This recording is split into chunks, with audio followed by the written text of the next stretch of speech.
So hey anime fans. The series name is What If Naruto Had Omnitrix and Fight with Vilgax. So let's start the series. The forest shouldn't glow like that. Naruto Uzumaki skidded to a stop on a thick branch, his sandals scraping against bark worn smooth by decades of shinobi traffic. The training grounds, his training grounds, the ones where he'd spent countless hours defacing the Hokage monument, and even more hours practicing the shadow clone jutsu until his chakra burned dry, were wrong. The air tasted different. Metallic. Electric. Like the moment before a lightning storm, except the sky above was clear, scattered with stars that had no business being this bright. And the trees ahead of him were lit from below. A green glow pulsed through the underbrush, rhythmic and unnatural, casting long shadows that moved wrong, not with the wind, but with something else. Something alive. Naruto's hand drifted to the kunai pouch at his thigh. His fingers found the worn leather strap, but he didn't pull a weapon. Not yet. Old habit from the academy, don't draw until you know what you're facing. Iruka-sensei's voice, faint in his memory. A drawn kunai is a declaration. Make sure you're ready to mean it. You hear that? He whispered. No response. Of course. He was alone. He was always alone out here, after dark. The other genin had teams to train with, senseis to report to. Naruto had an empty apartment, and a stomach that growled loud enough to echo off the walls. But tonight he'd come out to practice. To prove something. To himself, mostly. The same reason he did everything. The glow pulsed again, brighter this time, and Naruto heard it, a sound that didn't belong in any forest he knew. A low, mechanical hum, like the grinding of gears mixed with something almost organic. A heartbeat, but not made of flesh. He moved forward before he could talk himself out of it. The trees grew thicker here, their branches intertwining overhead until the sky disappeared. The green light filtered through leaves, casting everything in shades of sickly jade. Naruto's breath misted in front of him, even though it wasn't cold enough for that.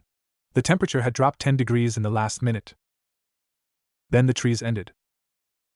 A crater.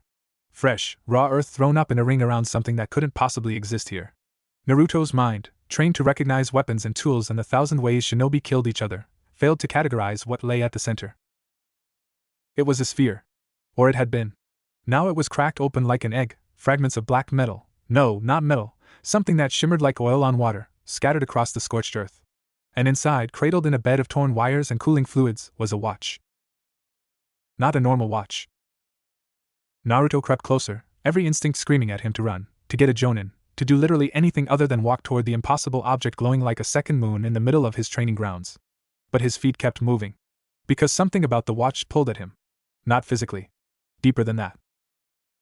The crater was maybe 20 feet across. Trees at the edges were splintered outward, their trunks stripped of bark by whatever force had carved this hole. Steam rose from the ground in thin tendrils, curling around Naruto's ankles as he descended the slope. The watch sat in the center, resting on a pedestal of twisted metal that looked like it had once been part of something larger. Something that had traveled very, very far. It was green. That was the first thing Naruto really registered. A bright, almost neon green, set into a face of black that seemed to drink the light around it. The band was thick, wider than his wrist, made of the same impossible metal as the fragments scattered around. And in the center of the face, a silhouette. An hourglass turned on its side. Omni, some buried part of his mind whispered, though he didn't know the word. Didn't know the language it came from. He knelt. Okay. He breathed. Okay. What are you? The watch pulsed. Light rippled across its face, and Naruto felt it, a vibration in the air, in the ground, in his bones. The hourglass symbol flared once, twice, 3 times, and then the watch moved. Not fell. Not rolled. Moved. It slid across the pedestal, metal scraping against metal, and Naruto jerked back, one hand finally closing around a kunai. But the watch didn't attack. It just stopped. At the very edge of the pedestal. Facing him. Waiting. You want me to? Naruto cut himself off. He was talking to a watch. A watch that had fallen from the sky in a ball of fire, that glowed with a light that hurt to look at, that had just moved on its own to face him. Talking to it was the least crazy thing happening right now. He reached out. His fingers brushed the band. And the world screamed. The watch latched onto his arm like a living thing. Naruto shouted, actually shouted, a raw sound torn from his throat, as the metal band wrapped around his wrist, flowing like liquid, tightening until it fit perfectly against his skin. The green light exploded outward, so bright that he saw his own bones through his hand, the shadows of his fingers etched against the inside of his eyelids. And then, images. 1,000 faces. 1,000 forms. Creatures of fire and stone, of water and air. Things with too many limbs and things with no limbs at all. A being of pure crystal, refracting light into rainbows. A hulking shape of muscle and horn that shook the earth with every step. A slender shadow that moved between stars. They all flashed through his mind in the space between heartbeats, and Naruto understood, on some level he couldn't articulate, that he was looking at possibilities. At shapes he could wear. At power. Then the images stopped. The light faded. Naruto collapsed to his knees in the center of the crater, gasping for breath. His arm, his left arm, where the watch had attached, was shaking. He could feel it. Not just the weight of the band, but something deeper. Something that hummed in his chakra network like a second heartbeat. He stared at the watch. It looked different now. Smaller somehow. More settled. The face had dimmed to a soft pulse, the hourglass symbol occasionally flickering with that impossible green light. It looked like it belonged there. Like it had always been there. What? Naruto's voice cracked. He swallowed, tried again. What are you? The watch didn't answer. Obviously. But something in its weight, in the way it sat against his wrist, felt almost expectant. Like it was waiting for him to figure something out. He pressed his palm against the face. Click. The hourglass symbol split open, rose upward, and from the watch face, a column of green light erupted, engulfing his entire arm, his shoulder, his body. Naruto felt himself unfold. There was no other word for it. His bones stretched, his skin hardened, his very substance twisted into something new. For one terrible, endless moment, he existed in two states at once, the boy he had always been, and something else entirely. Something that had never walked this world. Then the light snapped back into the watch, and Naruto, the new Naruto, stood in the crater. He was taller. Broader. His skin had taken on a reddish hue, rough and rocky, like the cliffs overlooking Konoha. His hands had grown to 3 times their normal size, ending in fingers thick as tree branches. And his back burned with a weight he'd never felt before. He tried to turn his head to see, and almost fell over from the shift in balance. Something was growing from his shoulders. Something heavy. He stumbled to the edge of the crater, movements clumsy and uncoordinated, and looked down at his reflection in a puddle of rainwater pooled among the shattered trees. A monster stared back. It had Naruto's face, the same blue eyes, the same whisker marks, but set in features that belonged to a creature of stone and fire. And rising from its shoulders, curving up and back like a mountain range, were plates of solid rock. Armor. Natural, living armor that grew from its flesh like horns on a bull. Naruto opened his mouth to scream, and a sound like grinding boulders came out. He slapped his hand against the watch, the same motion that had triggered this transformation, and the green light erupted again. The stone fell away. The weight lifted. The fire in his bones cooled. And Naruto was himself again. Small. Soft. Human. He collapsed face first into the mud, too exhausted to care. For a long time, he just lay there, breathing. His left arm throbbed where the watch sat, warm against his skin. His chakra felt different. Not depleted exactly, but changed. Like someone had taken a network of narrow streams and carved out a river. He pushed himself up, slowly, and looked at his reflection in the puddle. His face. Just his face. Mud-streaked, pale, terrified. But his face. I turned into... He couldn't finish the sentence. Didn't have the words. What the hell was that? The watch pulsed once, soft and almost gentle, and Naruto had the strangest feeling that it was waiting for him to try again. To press the face. To turn into something else. No, he said, and his voice was steadier than he expected. No, I need to think. I need to figure this out. He stood up. His legs held. That was something. The craters still smoked around him, the fragments of the sphere scattered across the scorched earth. Whatever had brought the watch here was destroyed. Whatever had carried it was gone. All that remained was the device on his wrist, humming quietly in the darkness. Naruto looked at the sky. The stars were still too bright, still wrong, but they were fading now. Returning to normal. Whatever had happened here was over. But something told him it was just beginning. He turned toward Konoha. Toward home. Toward the village that had never quite accepted him, that whispered behind his back and watched him with suspicious eyes. He was used to being different. Used to being feared, just a little, for the thing inside him that he couldn't control. Now he had another thing. Another secret. Another reason for them to look at him like he didn't belong. He started walking. Behind him, the crater slowly stopped smoking. The green glow faded entirely, leaving only darkness and shattered trees and the memory of something impossible. Naruto didn't look back. The walk back to Konoha took longer than it should have. Not because of the distance, he could have made it in 20 minutes at a normal pace, but because every few steps, he had to stop. To breathe. To process. He turned into a monster. No. That wasn't right. He turned into something. Something with stone skin and a body like a cliff face. Something that had felt strong, stronger than he'd ever felt in his life, but also wrong. Like wearing clothes that didn't fit, except the clothes were his own flesh. He looked at the watch again. In the moonlight, it was almost subtle. A black band with a green face, sitting on his wrist like a piece of jewelry. If you didn't know what it could do, you'd barely notice it. But he knew. And now he had to figure out what to do about it. His first instinct, his real first instinct, the one he'd learned from Irika and the academy and every lecture about shinobi conduct, was to report it. Turn it over to the Hokage. Let the village figure out what this thing was and what it meant. But that thought died almost as soon as it formed. He pictured the third Hokage's face. Kind, usually. Tired, always.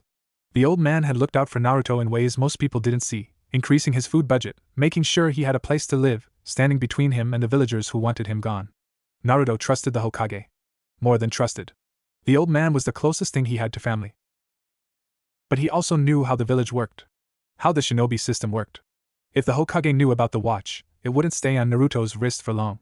It would be taken, studied, probably locked away somewhere. And Naruto would be right back where he started. Alone. Weak. The dead last who couldn't even make a proper clone. The thought of giving up this power, this chance, made something cold settle in his stomach. He remembered the stone form. The weight of it, yes, but also the strength. The feeling that he could punch through a mountain, that nothing in the world could hurt him. He never felt like that before. Never. And there were other forms. He'd seen them, in that flash of images when the watch first attached. Dozens of them. Maybe more. All different. All powerful. If he could learn to control them, if he could figure out how this thing worked, then maybe. Maybe he wouldn't be the dead last anymore. Maybe he wouldn't be the demon container, the orphan, the loser. Maybe he'd be something else. Something that mattered. Naruto's jaw tightened. I'm keeping it, he said aloud, and the words felt right. Felt true. I don't know what this thing is, but it chose me. It came to me. And I'm not letting anyone take it away. The watch pulsed once, warm against his skin, and Naruto couldn't shake the feeling that it was agreeing with him. He picked up his pace, moving faster now. The lights of Konoha were visible through the trees, the great stone faces of the Hokage monument watching over the village like silent guardians. Home. Such as it was. He'd figure this out. He'd learn to control the transformations, figure out what each form could do, master this power the same way he was going to master chakra, through grit and stubbornness and refusing to give up. And when he was ready, when he'd proven that he could handle it, maybe then he'd tell someone. Maybe. He was halfway to the village gates when he felt it. A presence. Not chakra, at least, not chakra as he knew it. Something else. Something that made the hair on the back of his neck stand up and his hand reach for a kunai before his brain had fully processed the danger. Naruto dropped into a crouch, scanning the trees. The moonlight filtered through leaves, casting shifting shadows that could hide 100 enemies. His senses, honed by years of sneaking around places he wasn't supposed to be, strained for any sign of movement. There. A shape, barely visible, crouched on a branch 20 meters ahead. Larger than a man. Wrong in a way that Naruto's eyes couldn't quite track, like looking at something that wasn't meant to be seen. Who's there? Naruto called, and his voice was steadier than he expected. Show yourself! The shape moved. Not fast, almost casual, like it had all the time in the world. It dropped from the branch and landed on the path ahead of Naruto with a sound like rocks grinding together. And Naruto saw it. A creature. No, a man, sort of. Humanoid, but massive, easily 8 feet tall, with skin the color of old bruises and a face that looked like it had been carved from volcanic rock. Its eyes were red, burning with a light that had nothing to do with fire, and its hands ended in claws that gleamed wetly in the moonlight. But the most terrifying thing about it was what it wore. A cloak of black metal, segmented like insect armor, with tubes running from the chest plate into the creature's neck. And on its chest, emblazoned in red, a symbol Naruto had never seen before. Something that looked almost like the watch's hourglass, but twisted. Wrong. You have something that belongs to me, the creature said, and its voice was the sound of grinding metal, of tectonic plates shifting, of things dying in the dark. Give it back. Naruto's hand closed around his kunai. I don't know what you're talking about. The creature's eyes flicked to his wrist. To the watch. Don't lie to me, child. It took a step forward, and the ground cracked beneath its weight. The Omnitrix. The most powerful weapon in the galaxy. It was taken from me, and now it has chosen an insignificant worm on an insignificant world. Its mouth, if that jagged slash in its face could be called a mouth, curved into something that might have been a smile. I will correct that error. Omnitrix. The word settled into Naruto's mind like a key turning in a lock. That was what the watch was called. He knew it now somehow. Knew it the way he knew his own name. And he knew that this creature, this Vilgax, because he knew that name too, knew it with a certainty that made his blood run cold, would kill him to get it. Naruto threw the kunai. It was a good throw. Clean, fast, aimed right at the creature's throat. One of his best. Vilgax didn't even blink. The kunai struck his chest and shattered, the blade breaking into a dozen pieces that clattered to the ground like hail. The creature didn't flinch. Didn't slow down. Just kept walking, those burning red eyes fixed on Naruto's wrist. You cannot harm me, Vilgax said. I have conquered worlds. I have crushed civilizations.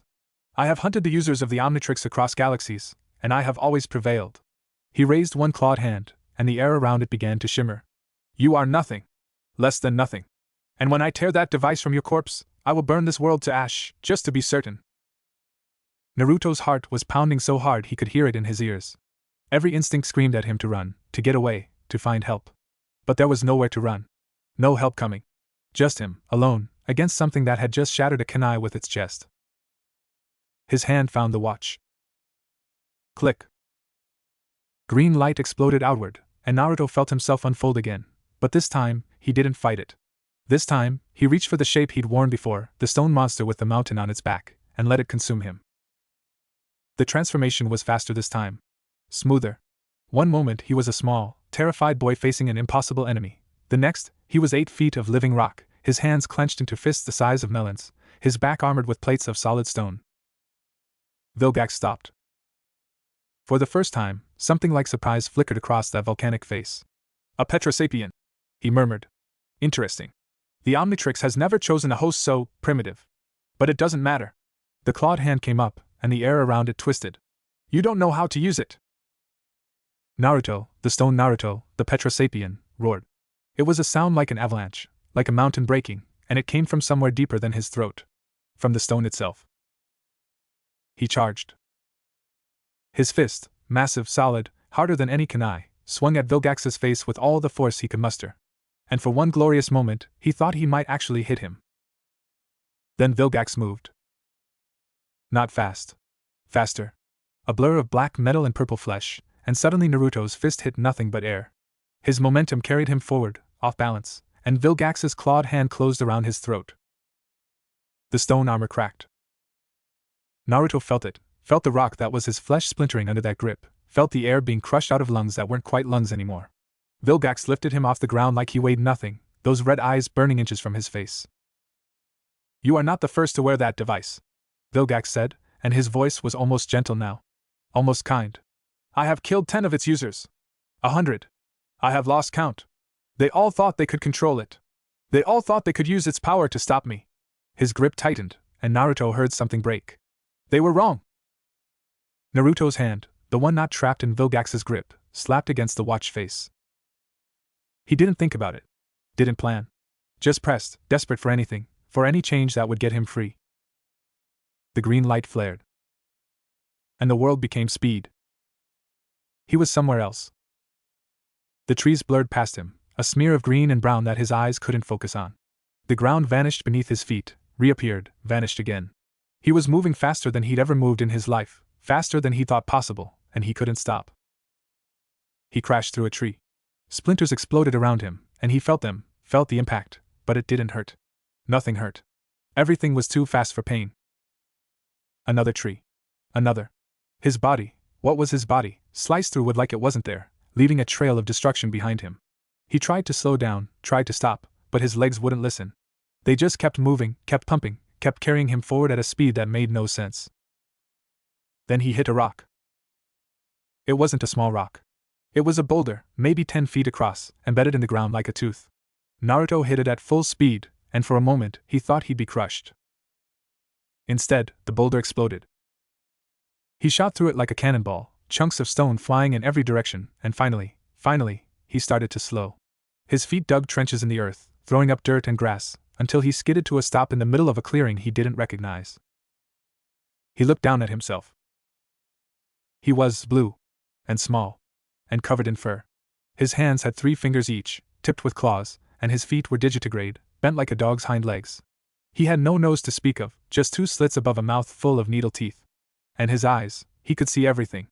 Every leaf on every tree, every insect in the grass, every dust mote floating in the moonlight.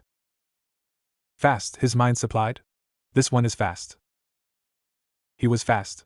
Faster than anything he'd ever imagined. He'd just run through a forest at what had to be supersonic speeds, and he wasn't even tired. His body hummed with energy, with the need to move, to run, to never stop. The watch face, now somehow attached to a band that had stretched to fit his new arm, pulsed once. A warning. Naruto looked up. Vilgax was there. He stood at the edge of the clearing, untouched, unmoved.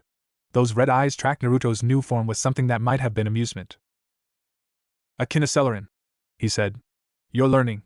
But speed without control is useless. He raised his hand, and the air around it began to twist again. You cannot run from me, child. I will find you. I will find everyone you care about. And when I'm done, you will beg me to take that device from your wrist. Naruto's new body tensed, ready to run again. But something stopped him. Something in Vilgax's words. Everyone you care about. The old man? Iruka-sensei.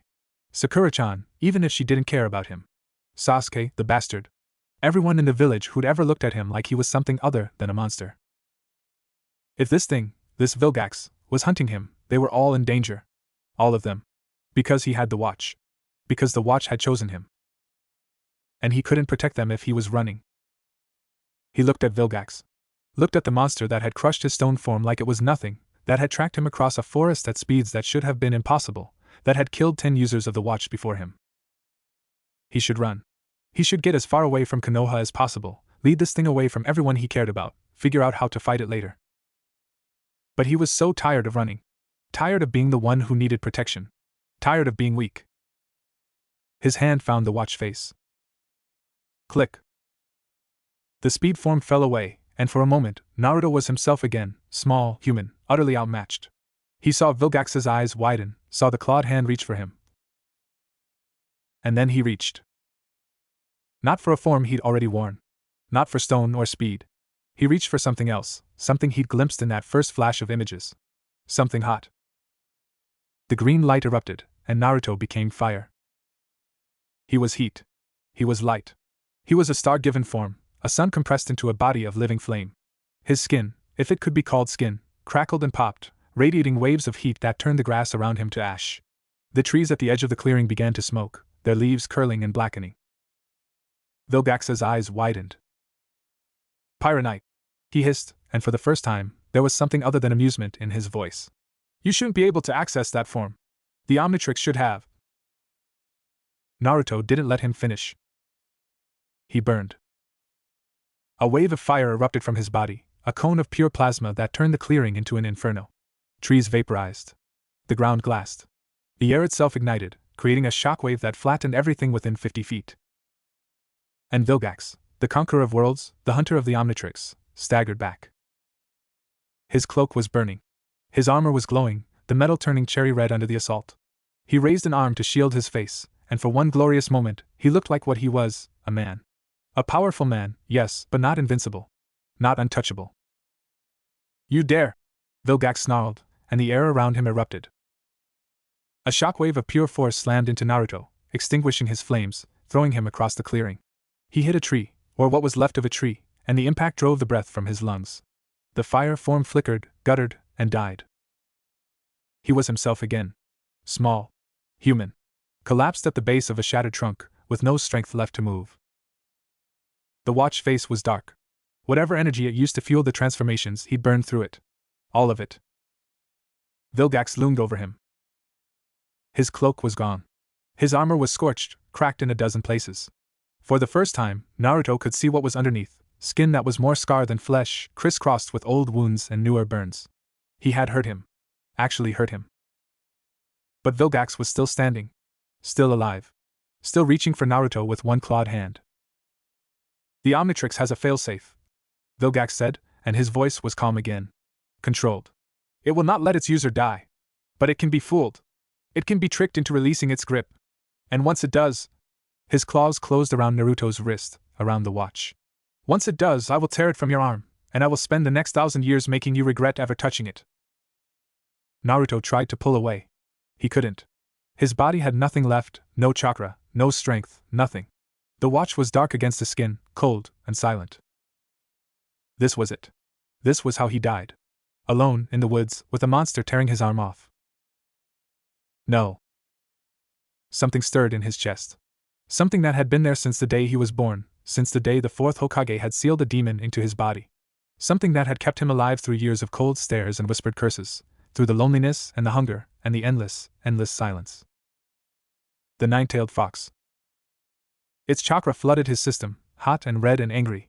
It surged through his coils like a river breaking a dam, and for a moment, Naruto saw the beast's eyes, slitted, malevolent, filled with a hatred that had nothing to do with him. Kill him, the fox seemed to say. Kill him and be free. Naruto's hand, the one not trapped in Vilgax's grip, shot forward. Red chakra, visible, burning red chakra, coated his palm as he pressed it against Vilgax's chest. The explosion threw them apart. Vilgax crashed through 3 trees before he stopped, a crater carved into his chest where Naruto had touched him. The red chakra dissipated, leaving Naruto gasping on the ground, the fox's power already receding back into its cage. He pushed himself up. His arms were shaking. His whole body was shaking. But he was alive. Vilgax was rising too. Slowly. The wound in his chest was already closing, flesh knitting together with audible pops and squelches. But for the first time, he wasn't looking at Naruto with amusement or contempt. He was looking at him with interest. Chakra, Vilgax said, tasting the word. The energy of this world. I had heard rumors, but to see it in person. His eyes narrowed. You are full of surprises, child. The Omnitrix, the beast inside you, and now this. Perhaps you are worth more than the usual vermin who wear the device. He took a step forward. Then another. But not enough to save you. Naruto tried to stand. His legs wouldn't cooperate. The fox's chakra had burned through whatever reserves he had left, leaving him empty and shaking. Vilgax's shadow fell over him. I will take the Omnitrix, he said, reaching down. I will take your chakra. I will take everything you are, and I will use it to conquer worlds beyond your imagining. And when I am done, I will find every person you have ever loved, and I will. A kunai embedded itself in his shoulder. It wasn't Naruto's kunai. It was bigger, heavier, etched with sealing formulas that glowed faintly in the moonlight. Vilgax grunted, actually grunted, and stumbled back, his hand going to the blade. Get away from him. The voice was cold, controlled, and utterly, terrifyingly familiar. Naruto looked up. Sasuke Uchiha stood at the edge of the clearing, his Sharingan active, another kunai already spinning between his fingers. Behind him, 6 ANBU operatives were fanning out through the trees, their masks gleaming in the darkness. The village detected the disturbance, Sasuke said, not looking at Naruto. His eyes were fixed on Vilgax.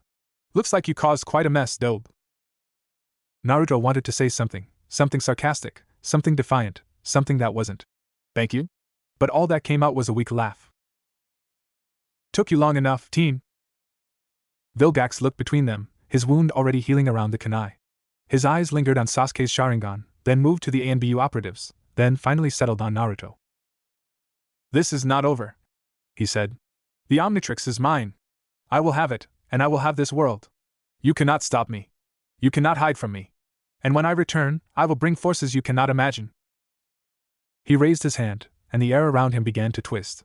A portal opened behind him, a tear in reality itself, showing a void of stars and darkness. I will find the others like you, Vilgax said, stepping backward into the portal. The ones with chakra. The ones who carry power in their blood. And I will make them my army. His eyes met Naruto's. Enjoy your victory, child. It is the last you will ever have. The portal closed. The clearing fell silent. Sasuke lowered his kunai, his Sharingan fading back to black. He looked at Naruto, really looked at him, and something flickered across his face. Something that might have been concern. "What was that thing?" he asked. Naruto looked down at his wrist. At the watch, the Omnitrix, the device that had fallen from the sky and chosen him. Its face was still dark, but he could feel it recharging. Could feel the power waiting to be used again. "I don't know," he said. "But it wants this." He held up his arm. "It wants the watch." Sasuke's eyes narrowed. "Where did you get it?" "It fell." Naruto laughed, and it came out hollow. "It fell from the sky, and it attached to me, and now I can turn into things. Monsters. And that thing, Vilgax, he's been hunting it. Hunting the people who wear it." He looked up at the sky. At the stars that were too bright, too wrong, scattered across the darkness like scattered seeds. "He's going to come back," Naruto said. "And he's not going to come alone." Sasuke was silent for a long moment. Then he sheathed his kunai and held out a hand. "Then we'd better be ready." Naruto stared at the offered hand. At the boy who had always been his rival, his enemy, his measuring stick. At the last person he'd expected to help him. He took it. Sasuke pulled him to his feet, and for a moment, they just stood there, two boys in a burned clearing, looking at each other. "Don't expect this to happen again," Sasuke said. Naruto grinned. It was shaky, weak, but it was real. "Wouldn't dream of it, team." Behind them, the ANBU operatives were securing the perimeter, their voices low and professional. Above them, the stars were fading, returning to normal, the tear in the sky already forgotten. But Naruto knew. Something had come to his world. Something that wanted the watch on his wrist, and the power in his blood. And it wasn't going to stop until it got both. He looked at the Omnitrix. At the green hourglass that pulsed once, twice, like a heartbeat. "You chose me," he said, so quietly that only he could hear. "And I don't know why. But I'm not going to let you down. I'm going to figure out how to use you. I'm going to get stronger. And when that thing comes back..." He clenched his fist. "I'm going to be ready." The watch pulsed one last time, warm against his skin, and then settled into silence. Waiting. Watching. The night was ending. A new day was coming. And Naruto Uzumaki, the dead last of Konoha, the container of the nine-tailed fox, the boy who had never been anything special, was about to become something more. He just didn't know it yet. 3 days had passed since the night in the forest. 3 days of hiding. 3 days of sneaking. 3 days of Naruto Uzumaki pretending that nothing had changed, that his left arm wasn't heavier than it should be, that the green hourglass on his wrist wasn't burning a hole through every sleeve he wore. He was sitting on the roof of his apartment building, legs dangling over the edge, watching the sun set over Konoha. The village looked peaceful from up here. The reds and oranges of the evening sky reflected off the Hokage monument, painting the stone faces in shades of fire. The streets below were winding down, shopkeepers closing their doors, families heading home for dinner. Normal. Peaceful. Exactly how it looked every other night. Except now Naruto knew that somewhere out there, beyond the stars, something was watching. Waiting. Gathering its strength to come back and take everything. He looked at his wrist. The Omnitrix sat there, black and green, looking for all the world like a piece of ordinary jewelry. If you didn't know what it could do, you'd never guess it was the most powerful weapon in the galaxy. He still didn't know what to do with it. In the 3 days since Vilgax's attack, Naruto had tried everything he could think of to understand the device. He pressed the face at different times of day, tried different pressures, even tried talking to it. Nothing worked the way he wanted. Sometimes it transformed him into one of the creatures he'd seen in that first flash. Sometimes it did nothing. Sometimes, like yesterday, when he'd accidentally pressed it during a training exercise, it transformed him into something he'd never seen before, something with too many limbs and a voice that made birds fall from the sky. He'd spent the rest of that day hiding in the woods, waiting for the watch to recharge, terrified that someone had seen. "You're going to burn a hole in that thing if you keep staring at it." Naruto jumped. He'd been so focused on the watch that he hadn't heard anyone approach, which was stupid, dangerous, the kind of mistake that got Shinobi killed. He whipped around, one hand already reaching for a kunai. Sasuke stood on the roof behind him, arms crossed, looking as annoyed as ever. "What are you doing here?" Naruto demanded. His heart was pounding. "How did you find me?" "I followed the trail of chakra." Sasuke walked forward, his sandals silent on the tiles.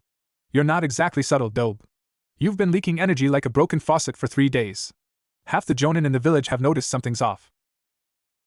Naruto's stomach dropped. They know? I covered for you. Sasuke sat down next to him, leaving a foot of space between them. Told them you'd been training too hard and burned out your coils. It happens to idiots sometimes.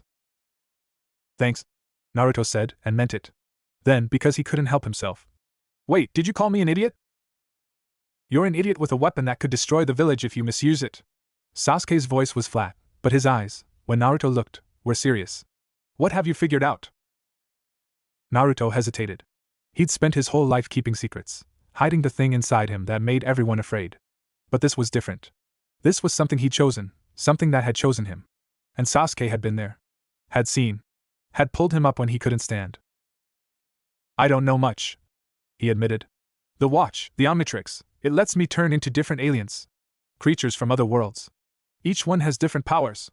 I've managed to access a few of them, but I can't control it. Sometimes I get the one I want.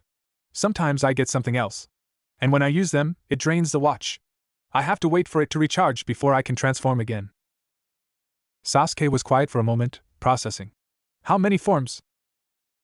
I don't know. Dozens, maybe.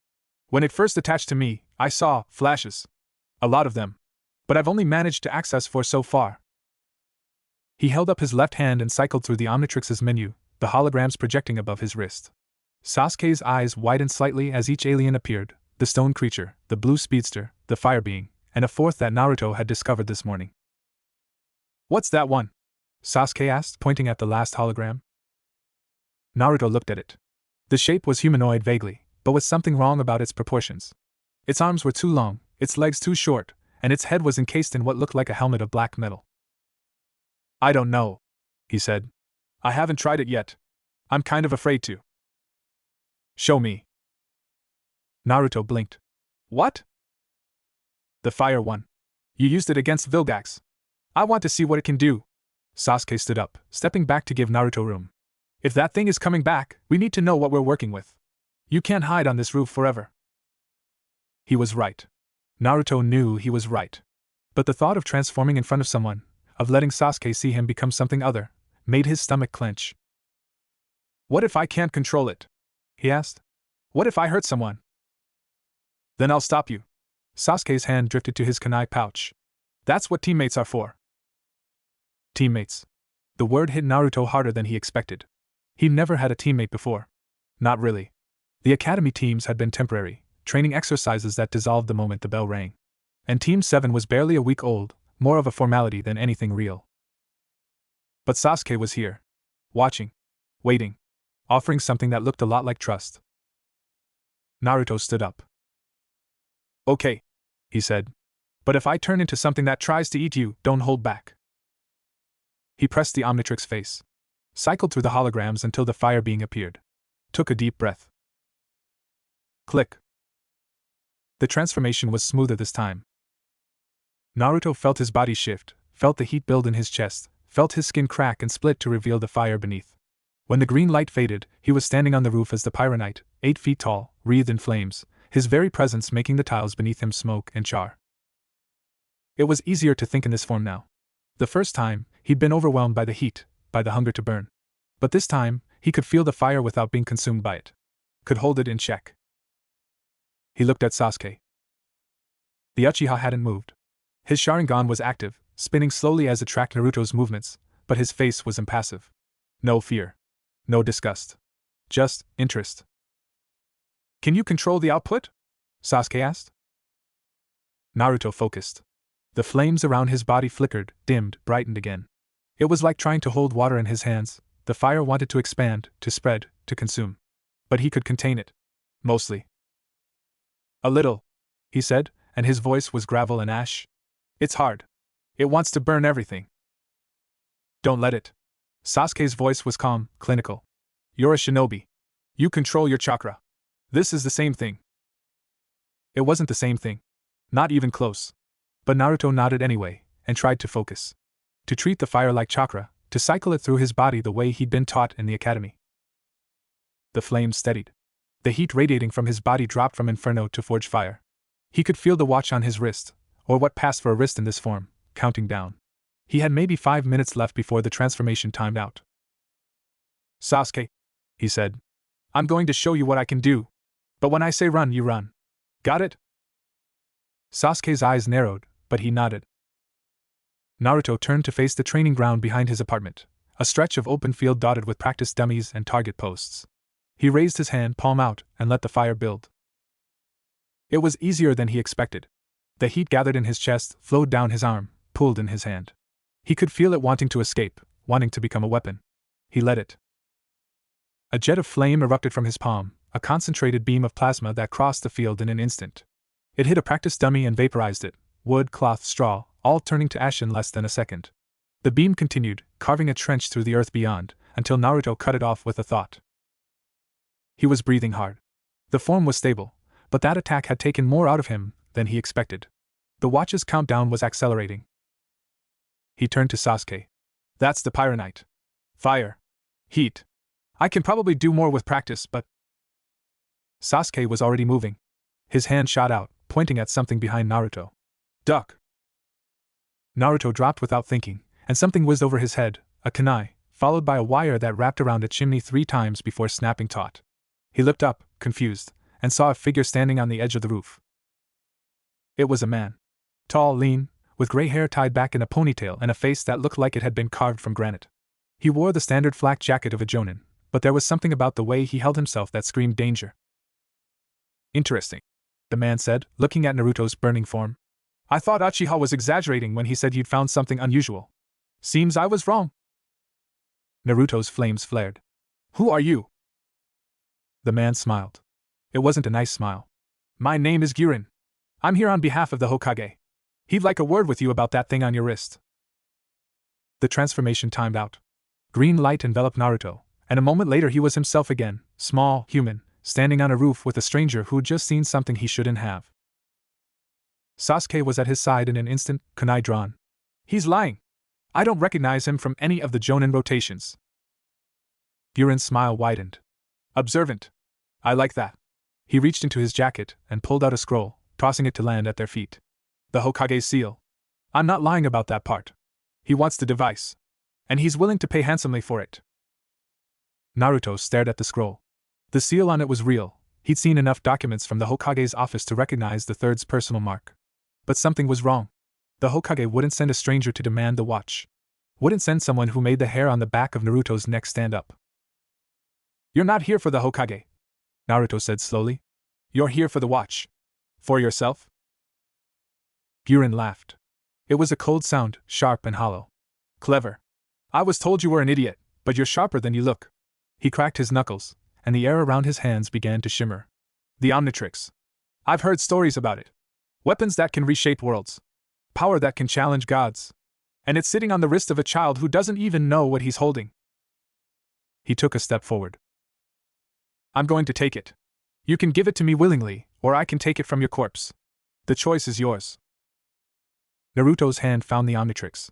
The hourglass was pulsing steadily, still recharging from the pyronite transformation. He had maybe 2 minutes before he could use it again. We need to stall, Sasuke murmured beside him. I can take him in close combat, but if he has any range techniques.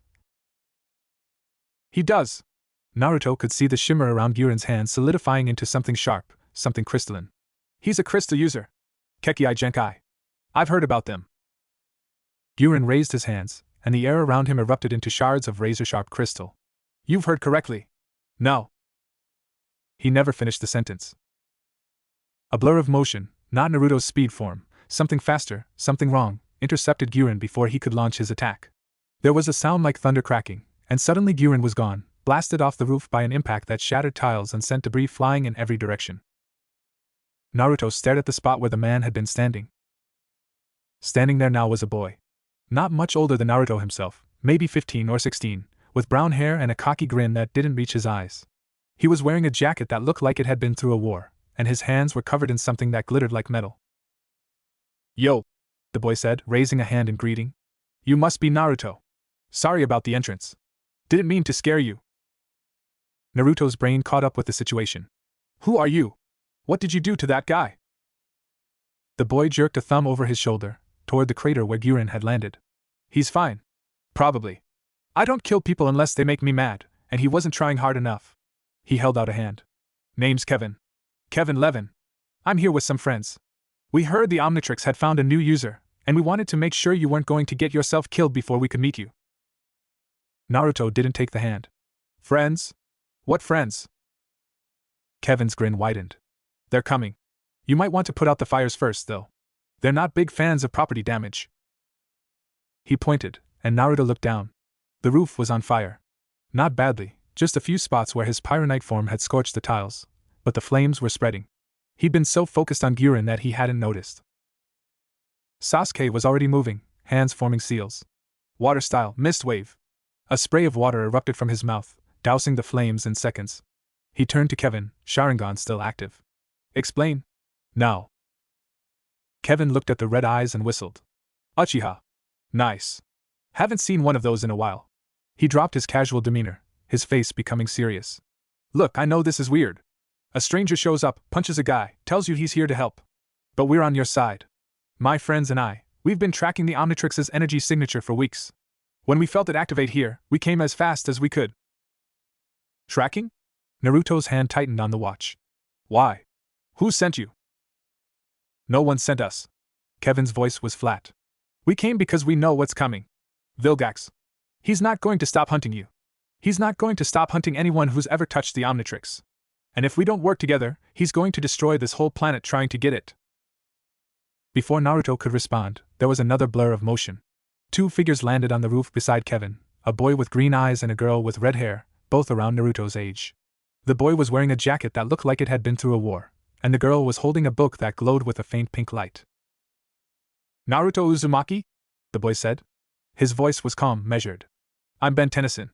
This is my cousin Gwen. We need to talk. They moved to Naruto's apartment. It was the only place they could go. Guren had disappeared after Kevin's attack, but no one doubted he'd be back, probably with reinforcements. The Hokage's tower was too public, too vulnerable. And Naruto's apartment, small and cramped as it was, at least had walls they could defend. Ben and Gwen sat on Naruto's bed, their backs against the wall, their eyes moving constantly to the windows. Kevin leaned against the door, arms crossed, listening. Sasuke stood in the corner, refusing to sit, his hand never leaving his kunai. And Naruto sat in the middle of the floor, the Omnitrix glowing softly on his wrist, trying to understand what they were telling him. So let me get this straight, he said slowly. The watch, the Omnitrix, it was created by some guy named Azimuth, right? As a way to promote peace between species? That's the idea, Ben said. It lets you turn into aliens. Different forms, different powers. The idea was that if people could walk in each other's shoes, literally, they'd be less likely to fight. Naruto nodded.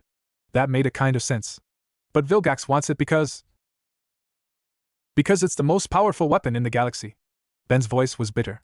Azimuth might have meant it as a tool for peace, but in the wrong hands, it's a tool for conquest. Vilgax has been hunting the Omnitrix for years. He's killed dozens of people trying to get it. And now it's on my wrist. Naruto looked down at the watch. So what do I do? Give it to you? You've used it before, right? You know how it works. Ben was quiet for a moment. When he spoke, his voice was carefully neutral. I used it. It didn't end well. The watch, it's not something you can just pass around. It bonds to its user. If I tried to take it now, it might kill you. Or it might just refuse to come off. Gwen added. Azimuth designed it to be almost impossible to remove without the user's consent. And even then... She trailed off, looking at Ben. Kevin snorted. What she means is, you're stuck with it. Sorry, kid. That's the way these things work. Naruto's stomach clenched. He'd known, on some level, that the watch wasn't coming off. But hearing it confirmed, hearing that he was bound to this thing for the foreseeable future, made it real in a way it hadn't been before. So I have to learn to use it, he said. To fight Vilgax. That's why we're here, Ben said. I've used the Omnitrix before. I know what each alien can do. I can teach you. And when Vilgax comes back, we can fight him together. Naruto looked at Ben. Really looked at him. The other boy was maybe a year older than him, with short brown hair and green eyes that had seen too much. There was something in the way he held himself, the same something Naruto had seen in Kakashi-sensei, in the ANBU operatives, in people who'd been in too many fights and survived. You've fought him before, Naruto said. Vilgax. You fought him, and you lost. Ben's jaw tightened. Yeah. I lost. But I learned. And this time... He stopped, took a breath. This time, I'm not going to be alone. The room was silent.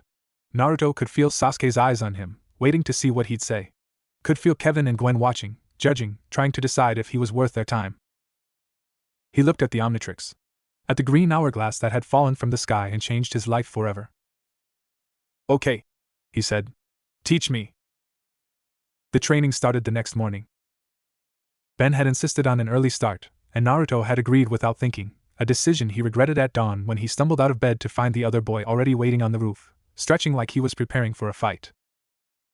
"Late night?" Ben asked, not unkindly. "Couldn't sleep." Naruto yawned. "Too much thinking." "That's normal. When I first got the Omnitrix, I didn't sleep for a week. Every time I closed my eyes, I kept seeing Vilgax's face." Ben stood up, rolling his shoulders. "But thinking doesn't win fights. Training does. Ready?" They went to the training grounds, the same ones where Naruto had found the Omnitrix, the crater already filled in, the trees beginning to grow back. It was empty this early, the morning mist still clinging to the grass, the only sound the distant call of birds. "Okay," Ben said, dropping into a fighting stance. "Show me what you can do." Naruto pressed the Omnitrix. The holograms cycled, 4 aliens, plus a dozen more he hadn't unlocked yet. He stopped on the Pyronite. It was the form he knew best, the one he'd used against Vilgax and Girin. Click. The transformation was getting easier. The fire came faster, the shape settled more naturally. In seconds, Naruto was standing in the training ground as a being of living flame, his body radiating waves of heat that made the mist around him boil away. Ben didn't flinch.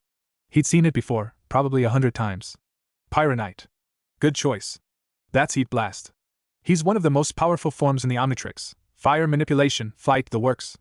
But he's also one of the hardest to control. Show me your fireball. Naruto raised his hand, focused, and let the fire build. A sphere of plasma formed in his palm, growing larger and larger until it was the size of his head. He threw it at a practice dummy, and it exploded on impact, leaving nothing but ash. Ben nodded slowly. "Not bad. But you're thinking too much. Heat Blast isn't about control, it's about instinct. The fire is part of you. You don't throw it. You are it." Naruto tried again. This time, instead of building the fire in his hand, he let it flow through his whole body, feeling it surge in his chest, his arms, his legs. When he threw the next fireball, it came out faster, hotter, more focused. It hit the target and kept going, carving a trench through the earth beyond. "Better." Ben circled him, studying his movements. "Now try something else. You've got 4 forms unlocked, right? Show me the others." They spent the morning going through Naruto's transformations.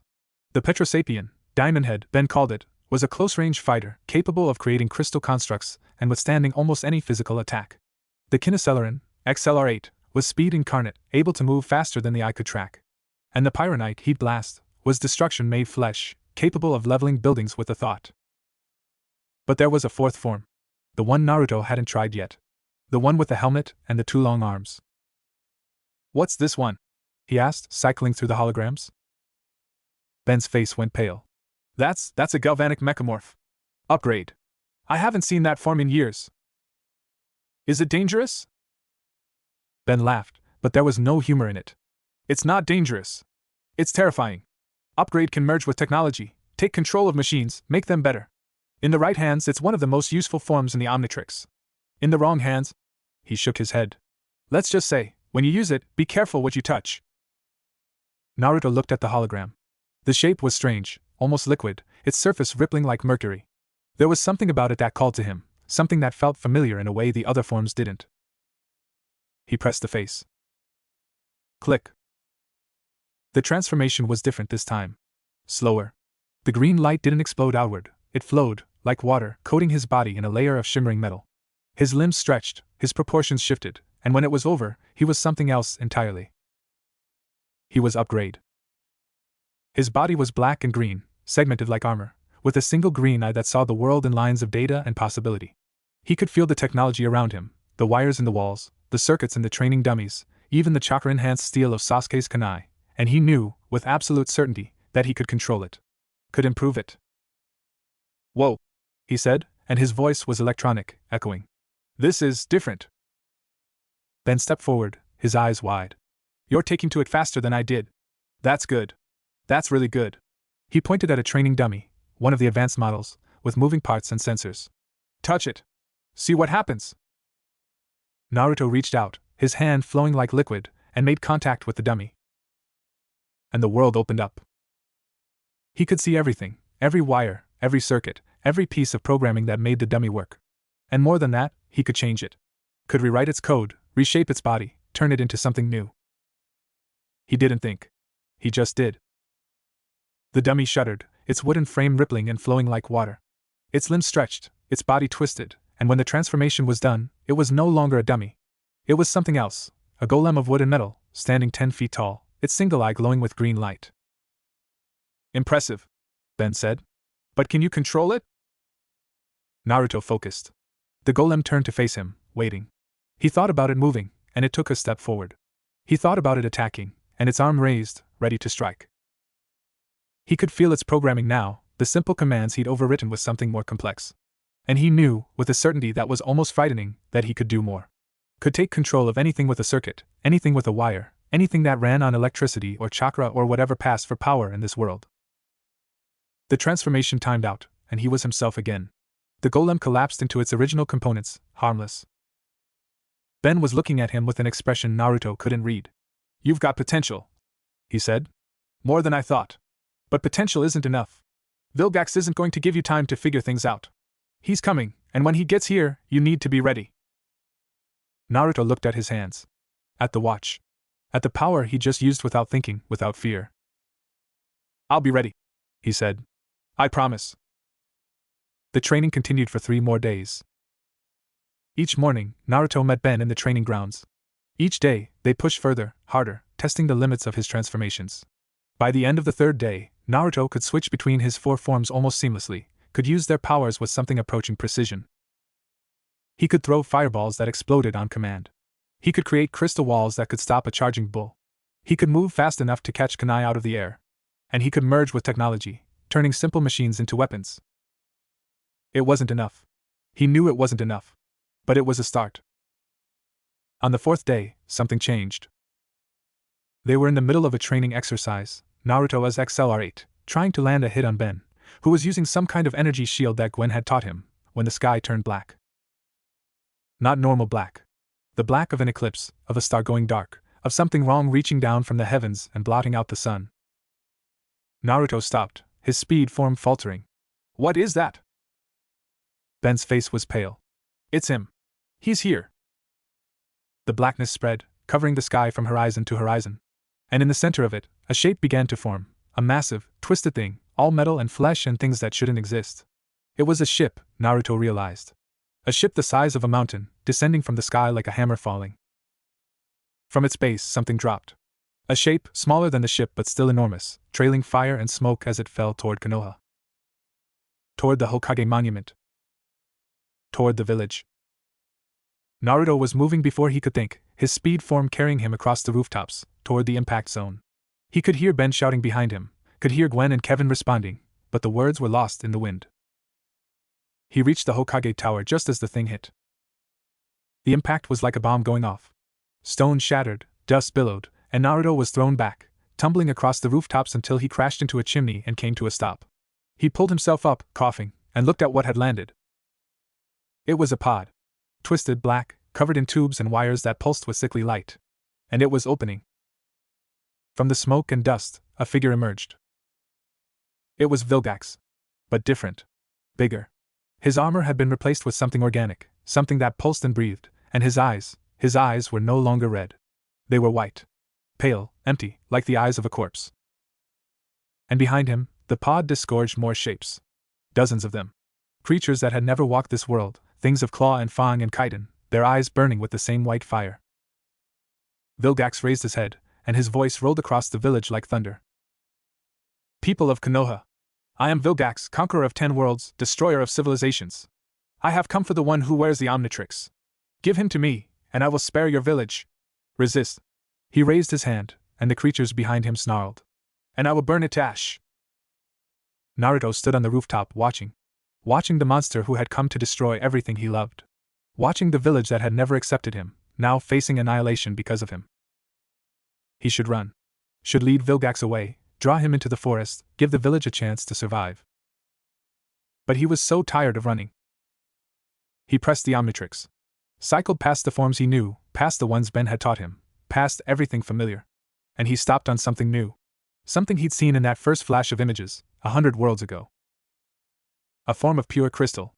A form that could reflect any attack, withstand any force. A form that had never been used by anyone, not once, since the Omnitrix was created. Diamond Head, the watch whispered. Petrosapien. The living crystal. He pressed the face. Click. And Naruto Uzumaki, the dead last of Konoha, the container of the nine-tailed fox, the boy who had never been anything special, became something more. He became a hero. The crystal felt like coming home. Naruto stood at the edge of the Hokage Tower, his body transformed into something that had never walked this world.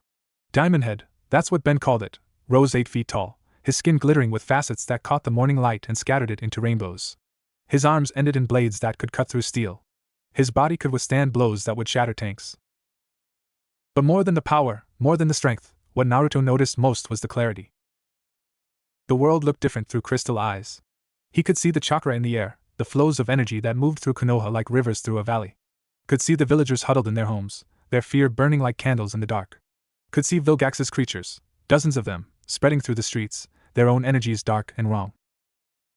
And he could see Vilgax himself, standing in the crater his pod had made, his white eyes scanning the village, searching for the Omnitrix's signature. He can sense it, Naruto realized. He can sense me. Hey! Ben's voice came from behind him. The other boy had caught up, Gwen and Kevin close behind. You okay? That transformation looked rough. Naruto looked down at his crystalline hands. I feel clear. Like I can see everything. That's Diamond Head. He's one of the most stable forms in the Omnitrix. But you need to be careful. He's tough, but he's not invincible. And Vilgax. Ben stopped, his face going pale. What happened to his eyes? Naruto followed his gaze. Vilgax was climbing out of the crater, his massive form silhouetted against the smoke rising from the village. His eyes weren't just white, they were empty. Hollow. Like something had reached inside him and scooped out everything that made him human. It's the chakra, Gwen said, her voice hushed. She had her book open, her fingers tracing symbols that glowed faintly pink. He's been experimenting. Tainting himself with something. I've never seen energy like that. Doesn't matter what he's done, Kevin said, his hands already transforming, the metal coating spreading up his arms. We stop him here. Now. Before he hurts anyone else. Naruto nodded. His mind was racing, crystal thoughts clicking into place faster than human ones ever could. Gwen, can you get the civilians to safety? Kevin, Sasuke's in the village somewhere. Find him, bring him to the Hokage's bunker. Ben and I will hold Vilgax off. Gwen looked like she wanted to argue, but Ben put a hand on her arm. Do it. We'll be fine.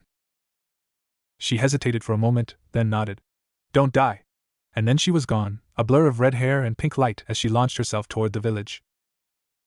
Kevin was already moving, his metal-coated form crashing through the streets toward the last place he'd seen Sasuke.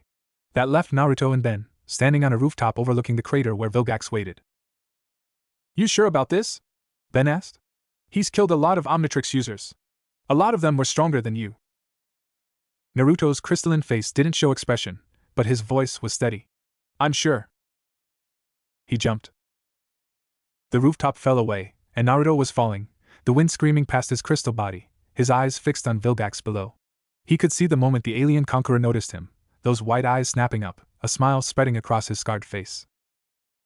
You come to me, Vilgax said, his voice carrying over the chaos. Good. I was worried I'd have to dig you out. Naruto hit the ground like a meteor. The impact cratered the street, sending chunks of stone and dust flying in every direction. He was on his feet in an instant, his crystal blades extended, his body already moving into a fighting stance he'd never been taught but somehow knew. Vilgax laughed. It was a grinding sound, like tectonic plates shifting. A Petrosapien. The Omnitrix's favorite form for new users. Always so eager to fight. Always so eager to die. He moved faster than something his size should be able to move. His fist, massive, covered in that organic armor, slammed into Naruto's chest with the force of a freight train. Naruto went flying. He crashed through a building, through 3 buildings, before he managed to stop himself, his crystal body carving furrows in the stone. Pain radiated through his chest, and he saw cracks spreading across his torso, thin lines of light where the crystal had fractured. Diamond Head can take a lot of punishment, Ben's voice echoed in his memory. But if you take too much, you'll shatter. And if you shatter... Naruto didn't let himself finish the thought. He pulled himself out of the rubble, focusing his chakra, feeling it flow through his crystal body. The cracks began to seal, the fractures knitting together. Interesting. Vilgax was walking toward him, his footsteps shaking the ground. The Omnitrix's regeneration, combined with your chakra. I was right to come to this world. The power here is intoxicating. He raised his hand, and the air around it began to warp. Naruto recognized the technique, the same one Vilgax had used to open the portal, the same one that had nearly killed him in the forest. You want to know what I've learned since our last meeting, child? Vilgax's smile widened. I've learned how to take what I want. Not just the Omnitrix. Everything. The warping intensified, and Naruto felt something pull at him. Not his body, his chakra. The energy that flowed through his coils, the power that had been with him since birth, was being drawn toward Vilgax like water toward a drain. He tried to move, but his legs wouldn't respond. The pull was too strong, too fast. His chakra was leaving him, flowing out of his body in waves of blue light that streamed toward Vilgax's waiting hand. You are full of surprises, Vilgax said, his voice almost gentle. The beast inside you, the Omnitrix, and now this chakra. I will take all of it. I will become something this galaxy has never seen. And you. He reached out, his massive hand closing around Naruto's head. You will be forgotten. The crystal cracked. Naruto felt it, felt the fractures spreading across his face, his skull, his mind. The clarity Diamond Head gave him was turning against him, showing him every crack, every flaw, every place where he was failing. And then something inside him woke up. Let me out, the nine-tailed fox whispered. Let me burn him. Let me burn them all. Naruto felt the fox's chakra surge, red and hot and hungry. It pushed against the cracks in his crystal body, seeking release. For a moment, just a moment, he wanted to let it. Wanted to let the beast take over, to show Vilgax what real power looked like. But then he heard Ben's voice. Naruto! Now! And he understood. The transformation came apart. Not from the Omnitrix. Naruto triggered it himself, slamming his palm against the watch face, forcing it to cycle to the next form. Diamond Head fell away, and for one terrifying moment, he was himself again, small, human, completely exposed. And then he was Heat Blast. The fire exploded outward in a wave that turned the street to glass. Vilgax staggered back, his arm coming up to shield his face, the chakra drain technique broken. Naruto didn't give him time to recover. He flew. Heat Blast could fly, not with wings, but with fire, propelling himself through the air on jets of plasma. He shot upward, then curved back down, a meteor of living flame aimed directly at Vilgax's chest. The impact shook the village. When the flames cleared, Vilgax was on his knees, his organic armor cracked and smoking, his white eyes wide with something that might have been surprise. You're learning, he said. Faster than the others. But it won't be enough. He rose, and the armor began to repair itself, the cracked ceiling, the burns fading. Naruto watched, his fire form flickering, and felt something cold settle in his chest. He's regenerating. He's always regenerating. How do we stop him? Together. Ben landed beside him, his hand on Naruto's shoulder. He wasn't transformed, he didn't have the Omnitrix anymore, but there was something in his eyes that hadn't been there before. Something that looked like resolve. Kevin! Ben shouted. Now! Kevin came out of nowhere, his metal-coated form slamming into Vilgax from the side. The alien conqueror staggered, and Kevin was on him, his fist hammering against the damaged armor, driving him back. Sasuke was there too, his Sharingan spinning, his hands already forming seals. Fire style, Phoenix Flower Jutsu! The fireballs erupted from his mouth, a dozen of them, each one trailing wire that wrapped around Vilgax's limbs. The flames weren't enough to hurt him, but the wires were something else. Now, Gwen! Sasuke shouted. Gwen appeared on a rooftop above them, her book open, her hands glowing with pink light. She spoke words that Naruto didn't understand, words that crackled in the air like lightning, and the wires around Vilgax began to glow. They were sealing wires, Naruto realized. Covered in formulas that Gwen had added, formulas that pulsed with chakra and something else, something that felt like the Omnitrix, like the power that flowed through Ben's world. Vilgax roared. He tore at the wires, but they held, the sealing formulas burning into his armor, cutting off whatever power he was using to regenerate. For the first time, Naruto saw fear in those white eyes. You cannot hold me! Vilgax snarled. I am the conqueror of worlds. I am. You're a bully, Ben said, walking forward. That's all you've ever been. A bully with too much power and not enough sense to use it for anything but destruction. He stopped in front of Vilgax, looking up at the massive alien with something that might have been pity. You want to know why you keep losing, Vilgax? It's not because the Omnitrix is too powerful. It's not because we're lucky. It's because you don't understand the one thing that actually matters. Vilgax's eyes narrowed. And what is that? Ben smiled. You fight alone. We fight together. He looked at Naruto. Nodded. Naruto understood. He pressed the Omnitrix, cycling past Heat Blast, past Diamond Head, past XLR8. He stopped on the fourth form, Upgrade, and pressed the face. Click. The transformation flowed over him, black and green, and suddenly he was something else. Something that could merge with technology, could become one with machines, could improve them. He reached out and touched Ben's wrist. Not the Omnitrix. Ben didn't have it anymore. But he had something else. Something that Gwen had given him, a device that pulsed with the same energy as her book, the same energy that had sealed Vilgax's regeneration. And Naruto, Upgrade, merged. The world became code. Became energy. Became possibility. He could see the device Ben was wearing, could see its circuits and its power source and its limitations. And he could see how to fix them. He became the device. When the light faded, Ben was wearing something new. Armor, sleek and green, that covered his body from neck to toe. It pulsed with the same energy as the Omnitrix, as Gwen's magic, as Naruto's chakra. And it was alive. Ben looked at his hands. At the armor that was more than armor, that was a weapon, a shield, a promise. Nice, he said. And then he hit Vilgax. The punch lifted the alien conqueror off his feet and sent him crashing through the Hokage Tower. Stone shattered, dust billowed, and for a moment, Naruto thought they'd won. But Vilgax rose from the rubble, his armor cracked, his face bleeding, his white eyes burning with hatred. You think this changes anything? He snarled. You think a new toy can stop me? He raised his hand, and the warping began again. But this time, it was different. This time, it wasn't aimed at Naruto. It was aimed at the village. No! Naruto screamed, but it was too late. The warping spread, a wave of twisted space that tore through the streets, ripping buildings apart, sending civilians flying. The Hokage Tower collapsed. The monument cracked. The village that Naruto had grown up in, the only home he'd ever known, was coming apart at the seams. And through the chaos, Vilgax laughed. You wanted to protect them, he said. That was your mistake. A hero is only as strong as the people he loves. And I.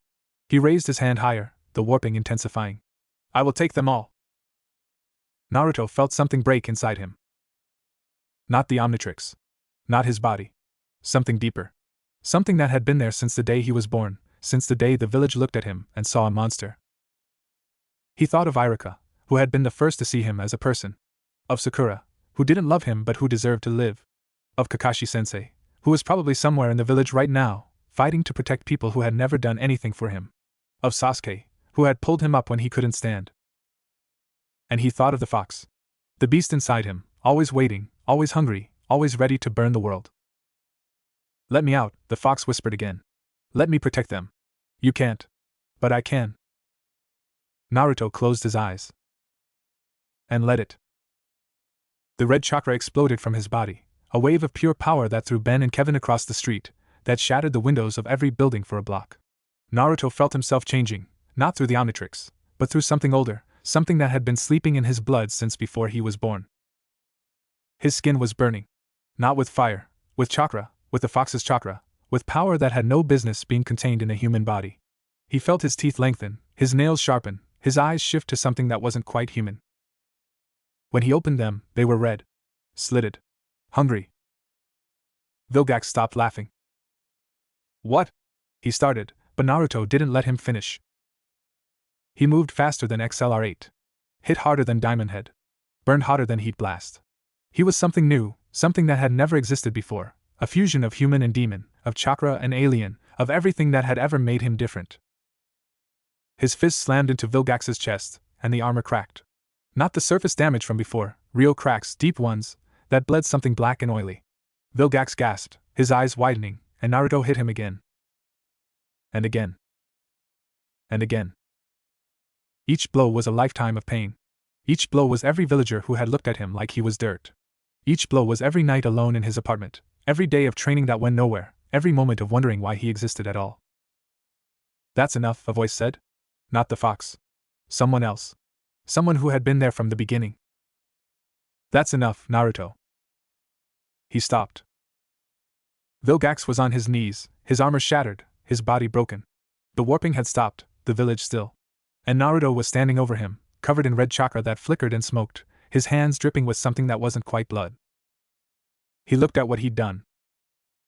And he felt sick. Get away from him. Ben was there, his armor flickering, his face pale. He was looking at Naruto the way the villagers had always looked at him. With fear. No, Naruto said. His voice was wrong, deeper, layered with something that wasn't human. No, I'm not, I didn't. You're losing control. Ben's voice was steady, but his hands were shaking. The Fox Chakra, the Omnitrix, it's too much. You need to pull back before. Before what? Naruto laughed, and it was a terrible sound. Before I become the monster everyone always thought I was?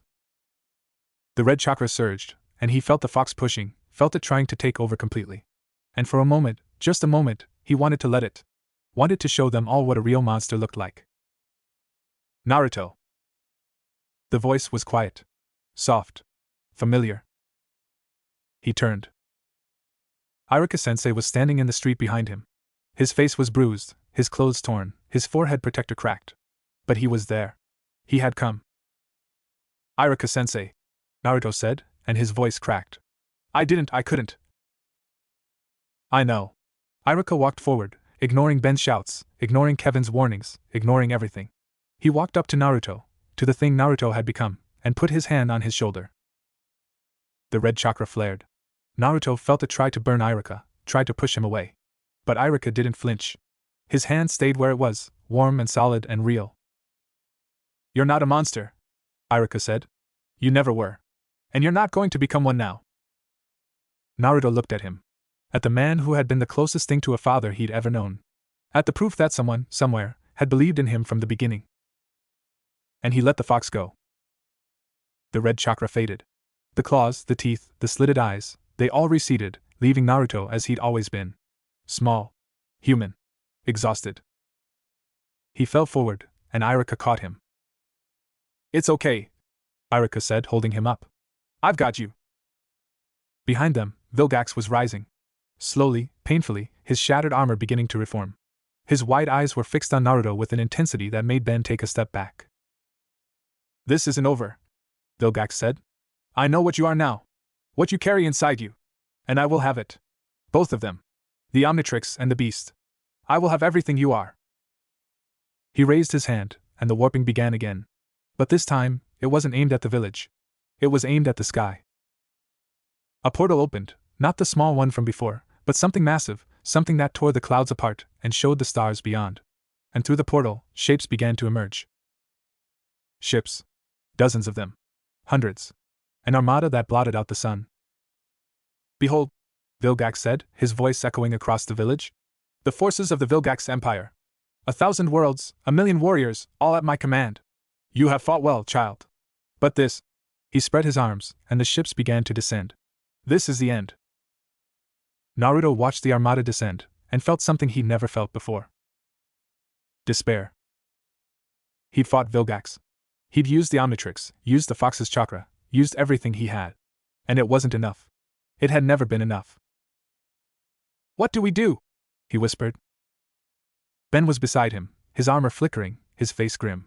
We fight. That's what we do. We fight, and we don't stop fighting, and maybe. He stopped, looking at the armada. Maybe we find a way to win.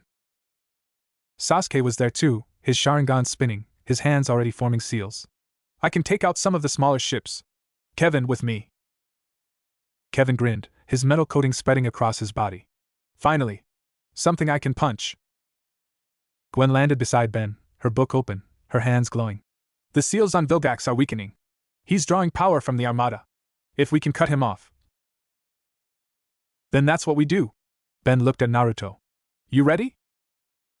Naruto looked at his wrist. At the Omnitrix, glowing softly, waiting for him to choose. He thought about the fox, still sleeping inside him, still waiting to be used. He thought about everything he'd lost, everything he'd gained, everything he still had to protect. He pressed the face. Click. The hologram cycled, Heat Blast, Diamond Head, XLR8, Upgrade, and a dozen more he hadn't unlocked yet. He stopped on one he'd never seen before. A form of shadows and light, of things that moved between stars. A form that felt like nothing he'd ever been. Ghost Freak, the watch whispered. Ecto knew right. The Phantom. He pressed the face. And the world became something else. The world was wrong. Naruto existed in a space between spaces, a realm of shadows and whispers where nothing was solid and everything was possible. He could see the village below him, the streets, the buildings, the people, but he saw them through a filter of something that wasn't quite light. He could see their chakra, their life force, the tiny flames of their existence burning against the darkness. And he could see Vilgax's armada. 1,000 ships, each one carrying 1,000 warriors, descending from the sky like locusts. He should have been afraid. He should have been overwhelmed. But in this form, this ghost freak form, fear was something that happened to other people. He existed outside of it. Outside of everything. This isn't right, a voice whispered. Not the fox. Something else. Something that lived in the spaces between the Omnitrix's codes. This form isn't meant to be used. Not by you. Not by anyone. Naruto ignored it. He reached out with a hand that wasn't quite a hand and touched one of the ships. His fingers passed through its hull like smoke through a screen, and suddenly he was inside. He could see the crew, dozens of creatures, none of them human, all of them focused on their instruments. He could see the ship's systems, its weapons, its power core. And he could see how to break it. He flowed through the ship like a ghost, because that's what he was now, a ghost made of shadow and spite, and reached the core. It pulsed with energy, a light that was almost painful to look at, even in this form. He reached out to touch it. Don't, the voice whispered. If you destroy this, you destroy them. All of them. They're just soldiers. Just people following orders.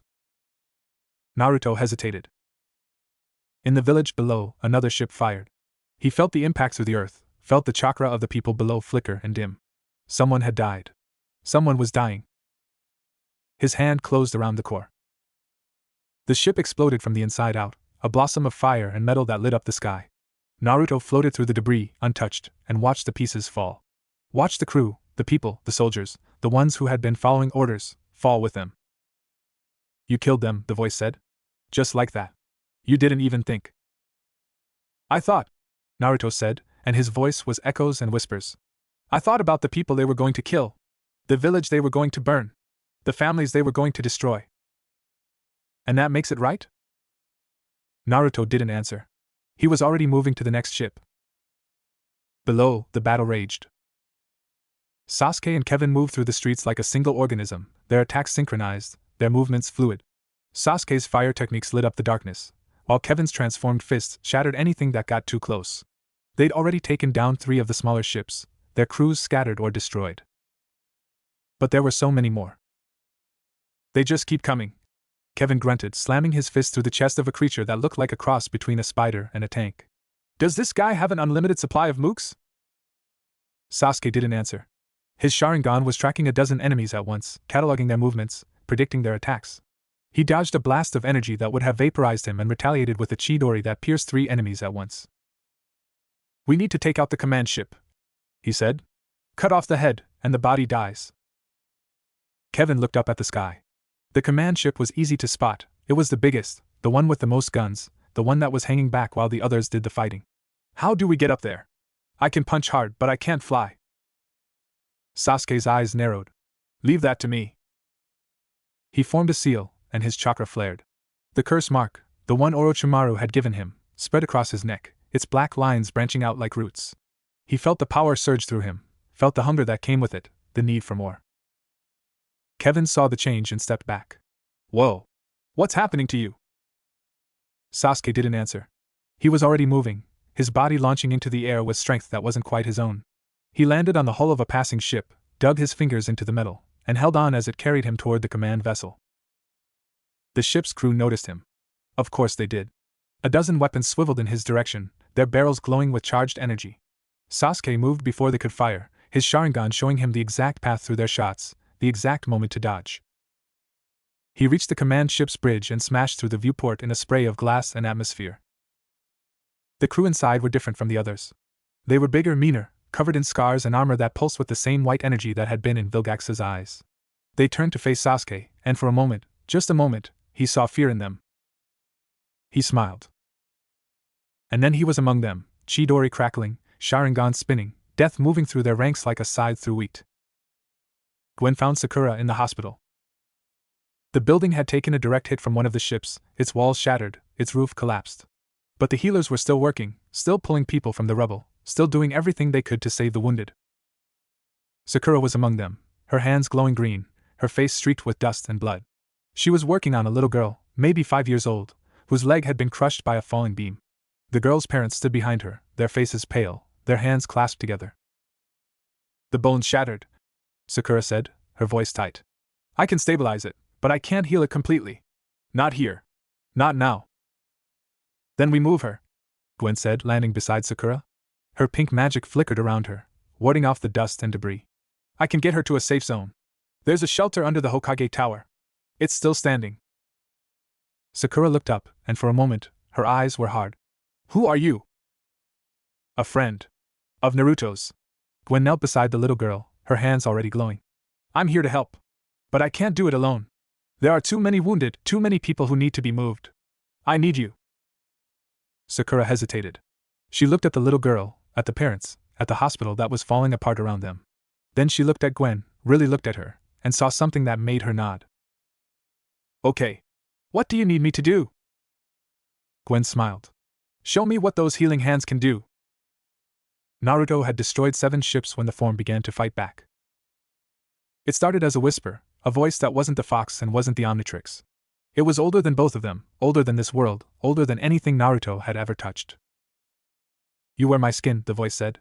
You wear my form. But you are not me. You will never be me. Naruto felt something push at his mind, something that wanted to take over, wanted to use his body to do things he never imagined. The ghost freak form was changing, shifting, becoming something that wasn't in the Omnitrix's database. Let me out, the voice whispered. Let me show you what real power looks like. No. Naruto's voice was his own, even in this form. You're not the one in control. I am. You think so? The voice laughed, and it was 1,000 screams compressed into sound. You think you can control me? I am Sasuke. I am the king of the Ectonurites.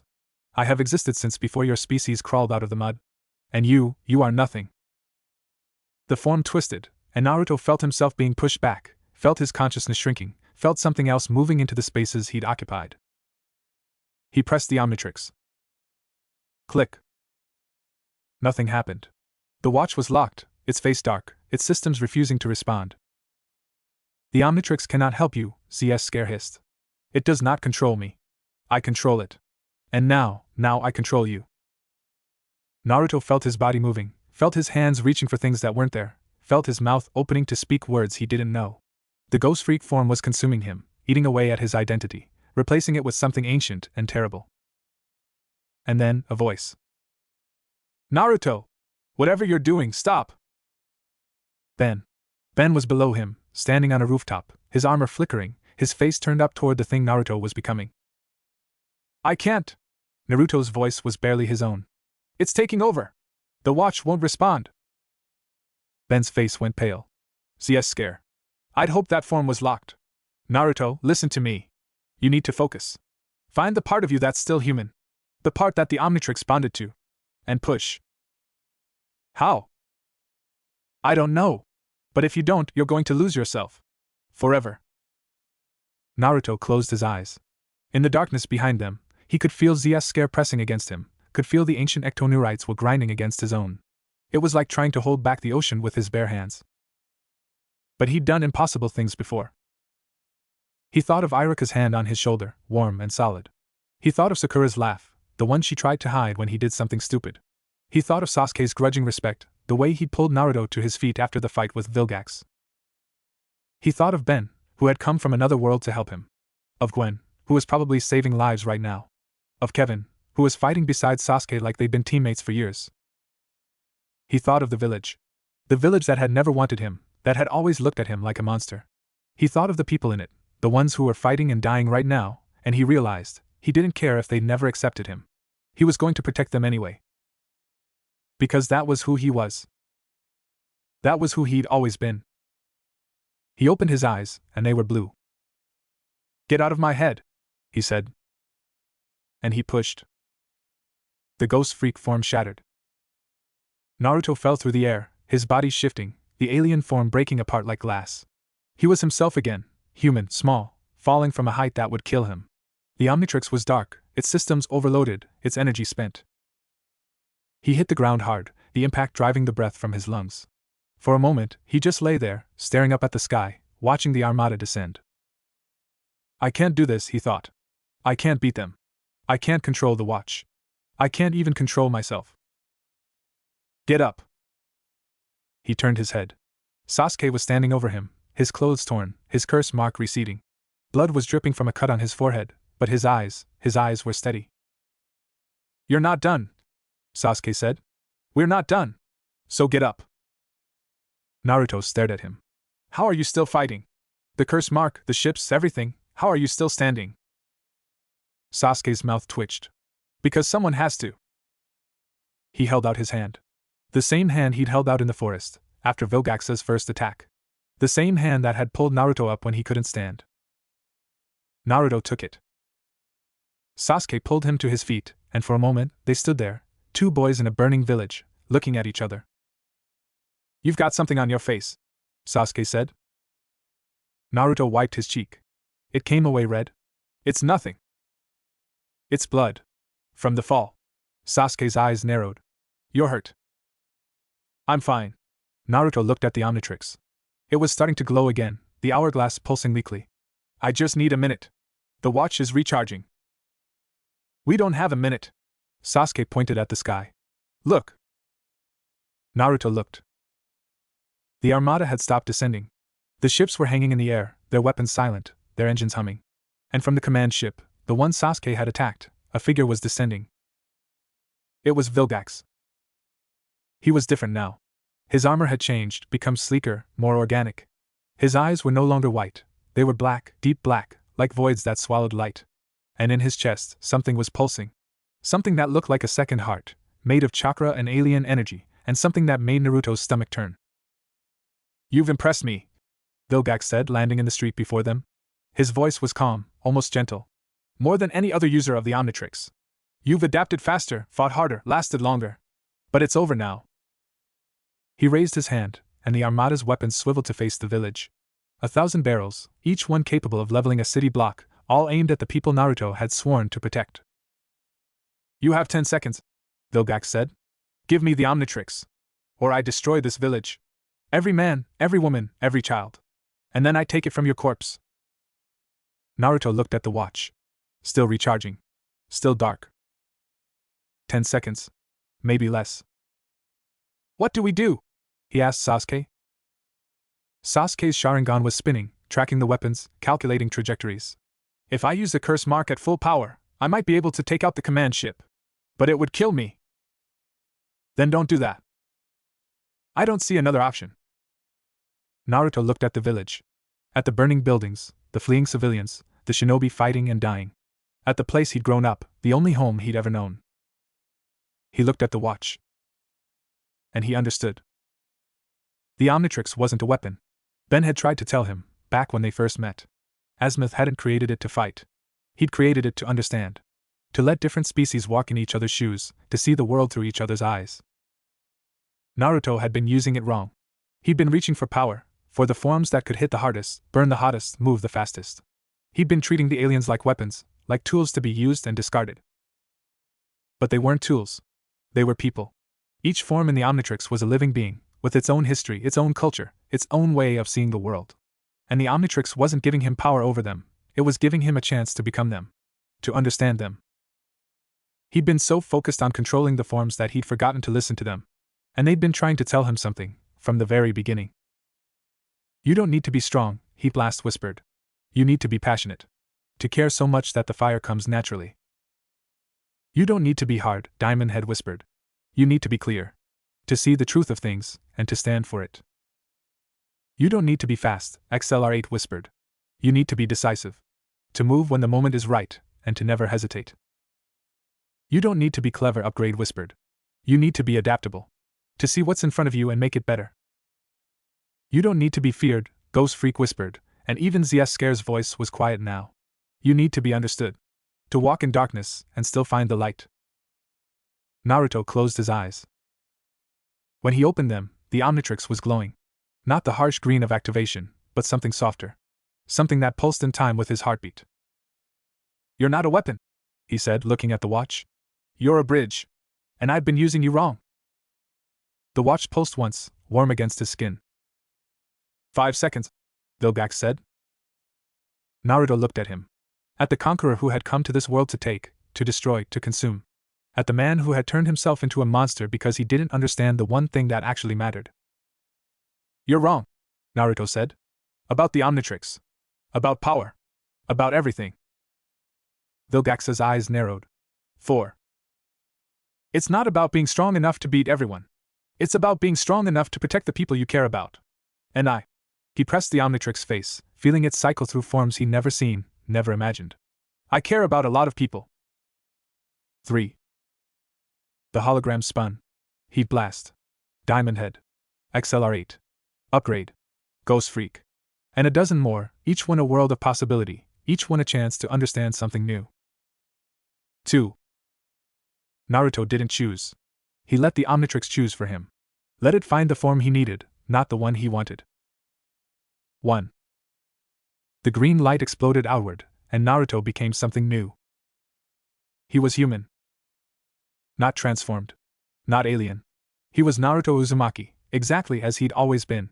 But the Omnitrix was still glowing, still pulsing with energy, and he understood now what it was trying to tell him. The most powerful form wasn't Heat Blast. Wasn't Diamond Head. Wasn't any of the aliens in the Watch's database. It was himself. Because the Omnitrix didn't give him power. It showed him the power he already had. The power to care, to protect, to never give up. The power that had kept him alive through years of loneliness, that had made him keep trying even when everyone said he was worthless. The power of believing in himself. Vilgax stared at him, his black eyes widening. What did you do? Naruto smiled. I stopped trying to be something I'm not. He raised his hand, and the Omnitrix responded. Not with an alien form, but with something else. Something that had been there all along, waiting for him to find it. Chakra. His chakra, flowing through the Omnitrix, being transformed and amplified and returned to him 100 times over. It coated his body like armor, blue and gold and green, pulsing with the combined energy of every form he'd ever taken. I don't need to be an alien, he said. I don't need to be the fox. I just need to be me. He looked at Vilgax, and for the first time, he saw the conqueror for what he really was. Not a monster. Not a god. A man. A lonely, frightened man who had tried to fill the emptiness inside him with power, and found that it was never enough. I'm not going to kill you, Naruto said. I'm not going to destroy your armada. I'm going to show you what you've been missing. He raised his hand, and the chakra surged. It didn't attack Vilgax. It flowed around him, surrounding him, showing him things he'd never seen. The faces of the people he'd conquered, the worlds he'd destroyed, the lives he'd ended. And behind them, the faces of the people he could have saved. The worlds he could have built. The person he could have been. Vilgax screamed. It was a terrible sound, a sound of something breaking inside him. His armor cracked, his weapons fell, his armada hung in the sky, waiting for orders that would never come. And when the light faded, he was on his knees. Not because Naruto had put him there. Because he'd put himself there. What have I done? He whispered. Naruto stood over him, the chakra fading, the Omnitrix dimming. He felt tired. More tired than he'd ever felt in his life. But he also felt something else. Peace. You can still change, he said. It's not too late. It's never too late. Vilgax looked up at him, and for the first time, his eyes were clear. Not red, not white, not black.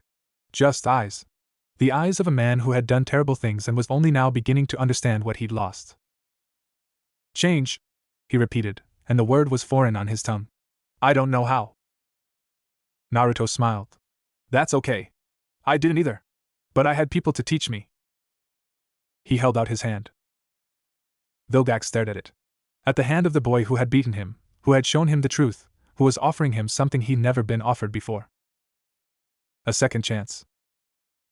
Slowly, hesitantly, he reached out and took it. The armada retreated. The ships rose into the sky, their weapons silent, their crews confused. Vilgax had given the order himself, standing in the middle of a ruined street, his voice hoarse but clear. "Return to our space. Tell the fleet, tell them the war is over." The commanders had stared at him, uncomprehending. But they were soldiers, trained to follow orders, and so they'd done as they were told. One by one, the ships turned and vanished through the portal, leaving the sky clear and the stars visible for the first time in hours. The village was in ruins. Buildings had collapsed, streets had been torn apart, and too many people had died. But more had survived. More had been saved. And as the sun began to rise over Konoha, painting the rubble in shades of gold and pink, the survivors emerged from their shelters to see what was left of their home. Naruto stood at the edge of the Hokage's crater, watching them. His body ached, his chakra was depleted, and the Omnitrix had gone dark again, this time for good, he suspected. But he was alive. The village was alive. And for now, that was enough. "You did good." Ben was beside him, his armor gone, his face streaked with soot and exhaustion. But he was smiling.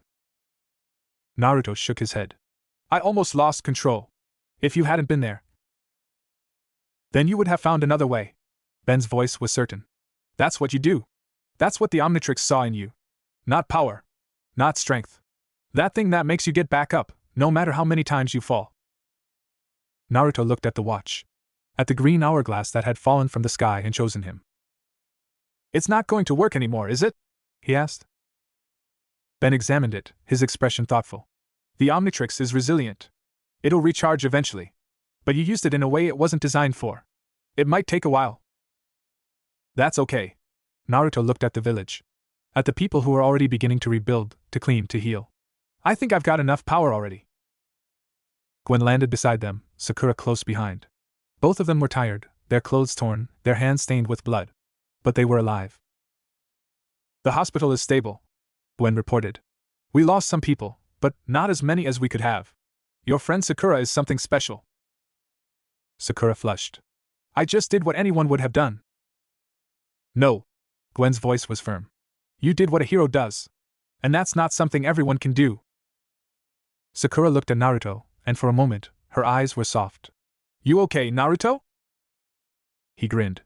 It was weak, shaky, but it was real. "I'm always okay." Sasuke and Kevin emerged from the rubble, both of them battered, both of them alive.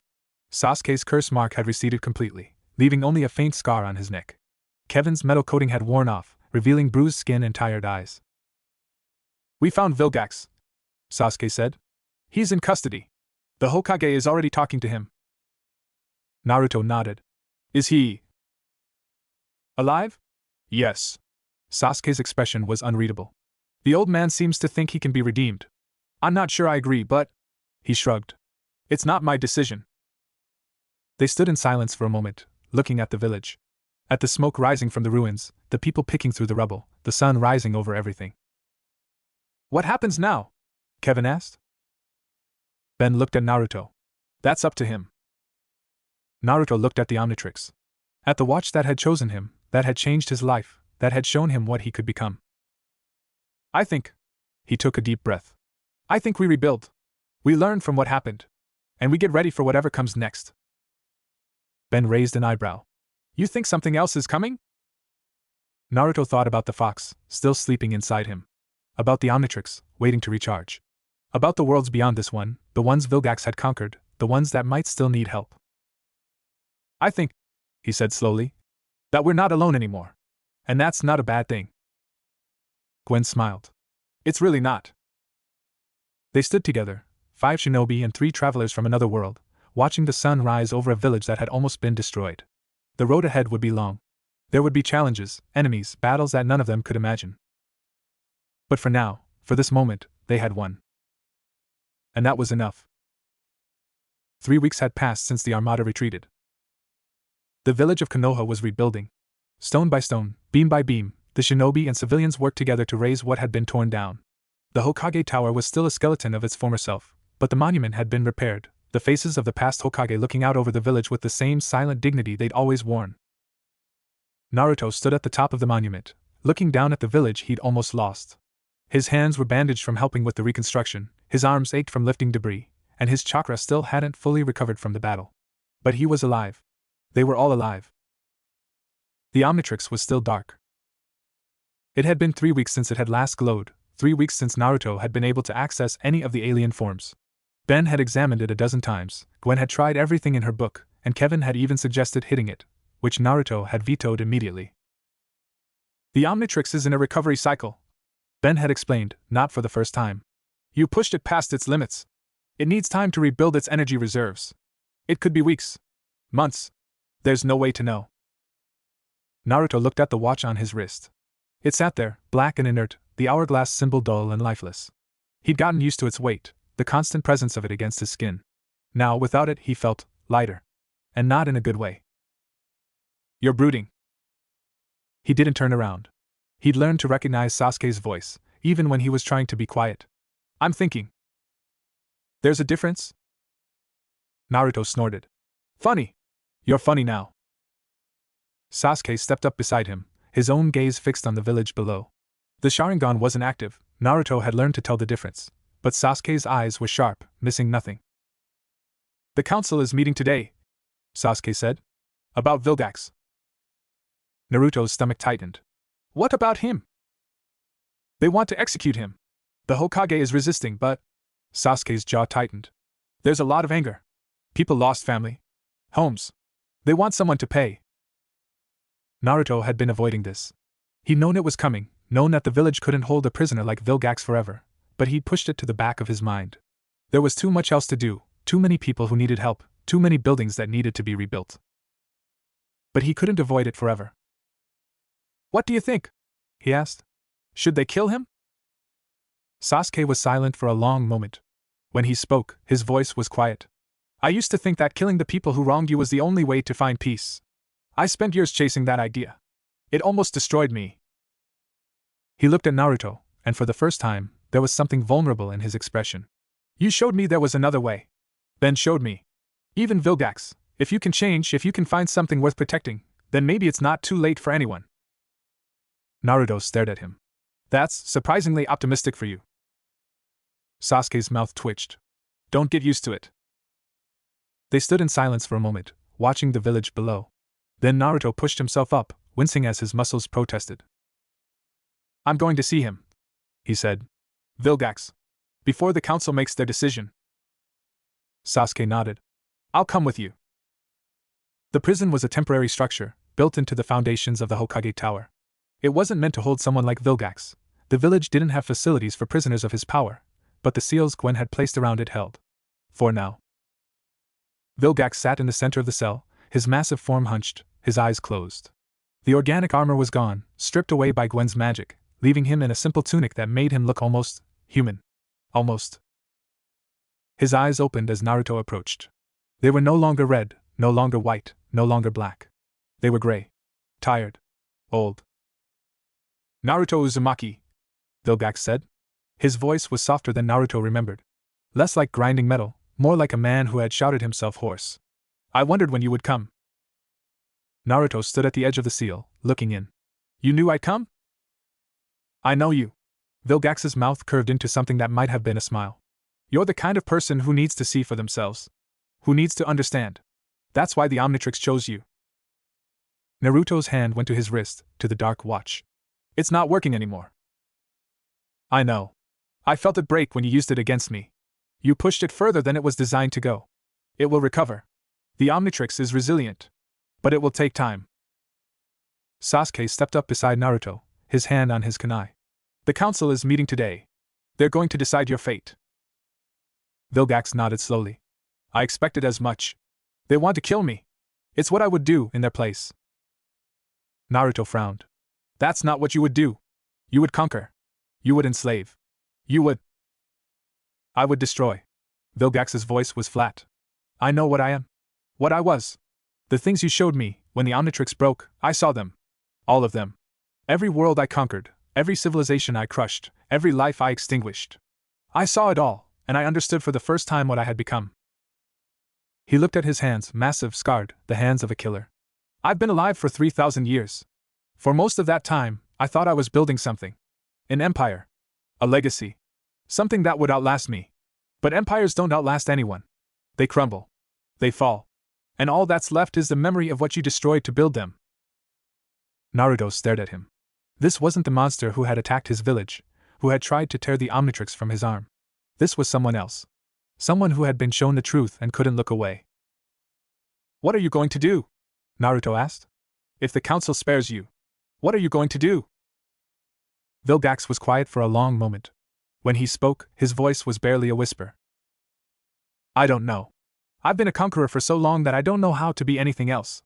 But I want to try. I want to build something, instead of destroying it."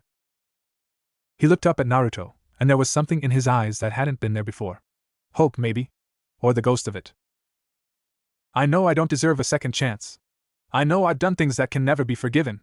But you gave me one anyway. And I want to prove that I'm worthy of it." Naruto looked at Sasuke.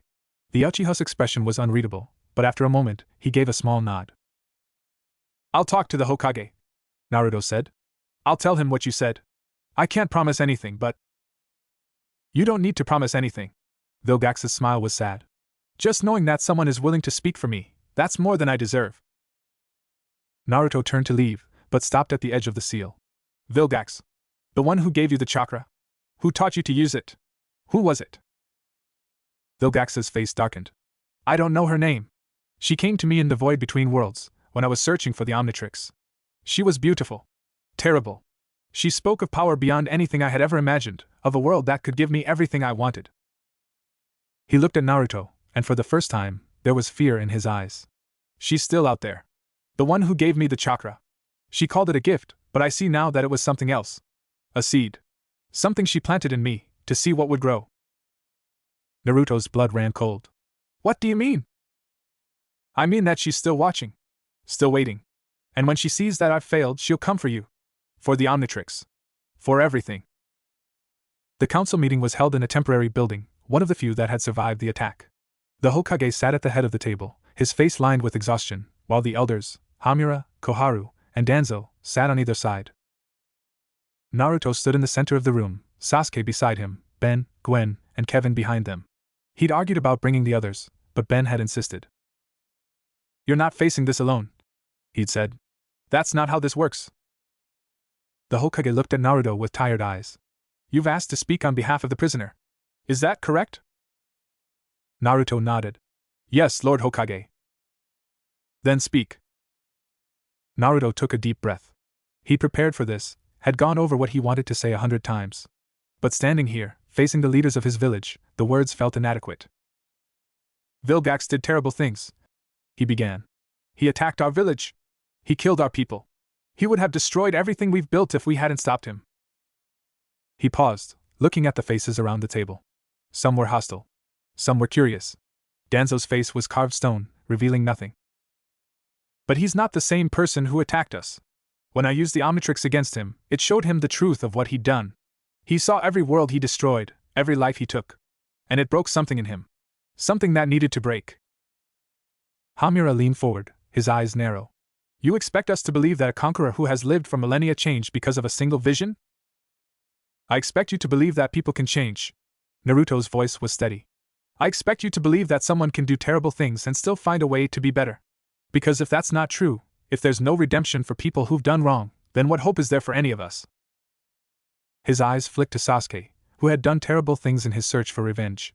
To himself, who carried a demon inside him that could destroy the village if he lost control.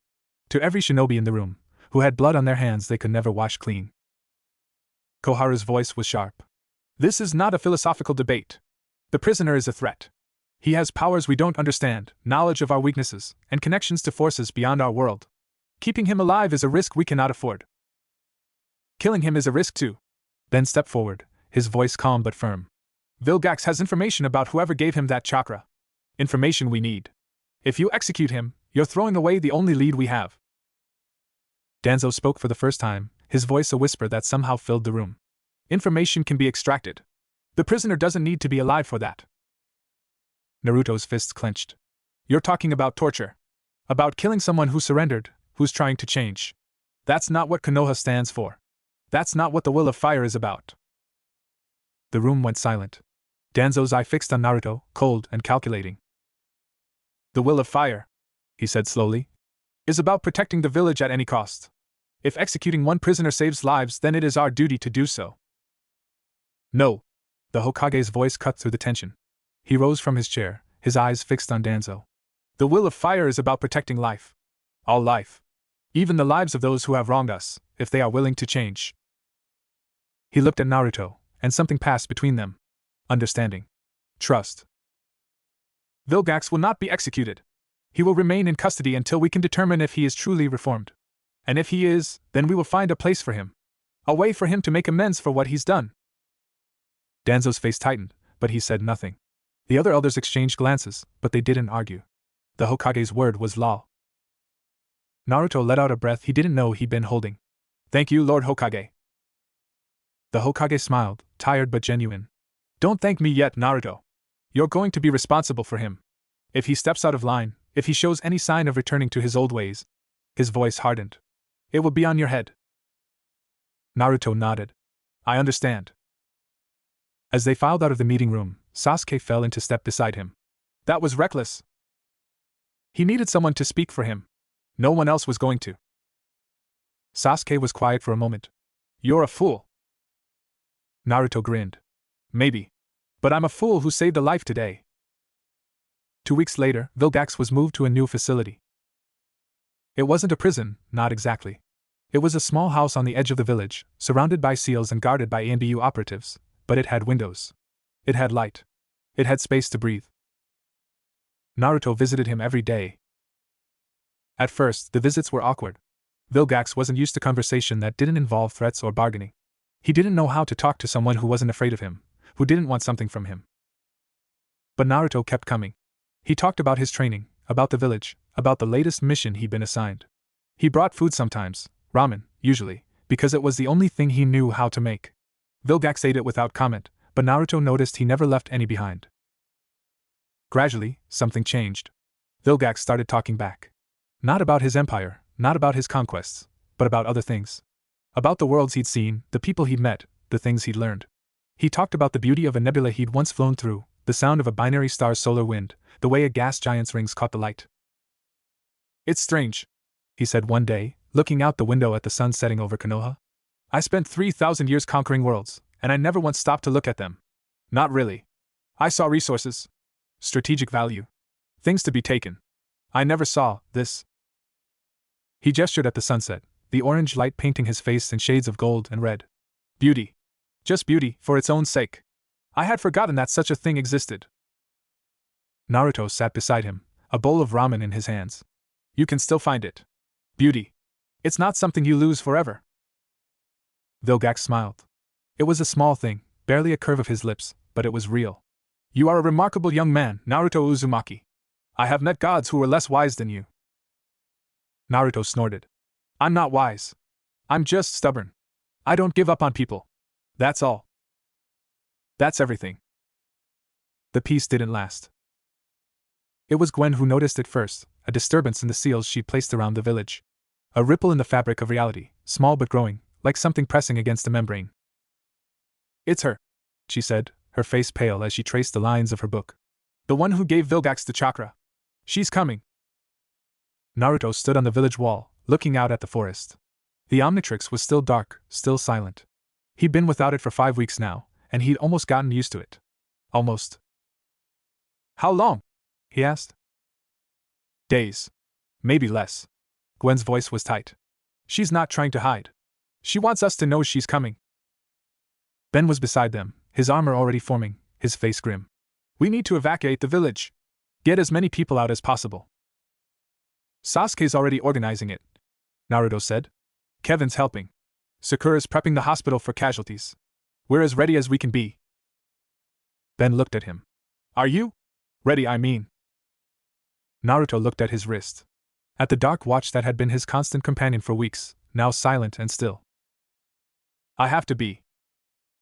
She came at dawn. The sky tore open above the village, a wound in reality that bled light and shadow. From it stepped a figure that made Naruto's breath catch in his throat. She was beautiful. Terrible. Her skin was pale as moonlight, her hair white as snow, her eyes were the color of the void between stars. She wore robes of black and red, and behind her, a horn rose from her forehead, marking her as something not human. Kagaya Otsutsuki. The rabbit goddess. The progenitor of chakra. The woman who had nearly destroyed the world, who had been sealed away for centuries, who was now standing in the middle of Konoha like she'd never left. "I have returned," she said, and her voice was music and thunder. "And I have brought allies." Behind her, the tear in the sky widened, and shapes began to emerge. Not ships this time, but creatures. Beasts of chakra and bone, of shadow and light. Things that had no business existing in any sane world. And leading them, walking at Kagaya's side with a smile that made Naruto's blood run cold, was a figure he recognized. Orochimaru. "Hello, Naruto-kun," the snake Sannin said, his voice a silken whisper. "I've been looking forward to this." Naruto's hand went to the Omnitrix. It was still dark. Still silent. "Ben," he said, his voice steady. "We have a problem." Ben's armor was fully formed, his body tense for battle. "Yeah. I see it." Kagaya raised her hand, and the creatures behind her surged forward. The battle for Konoha had begun.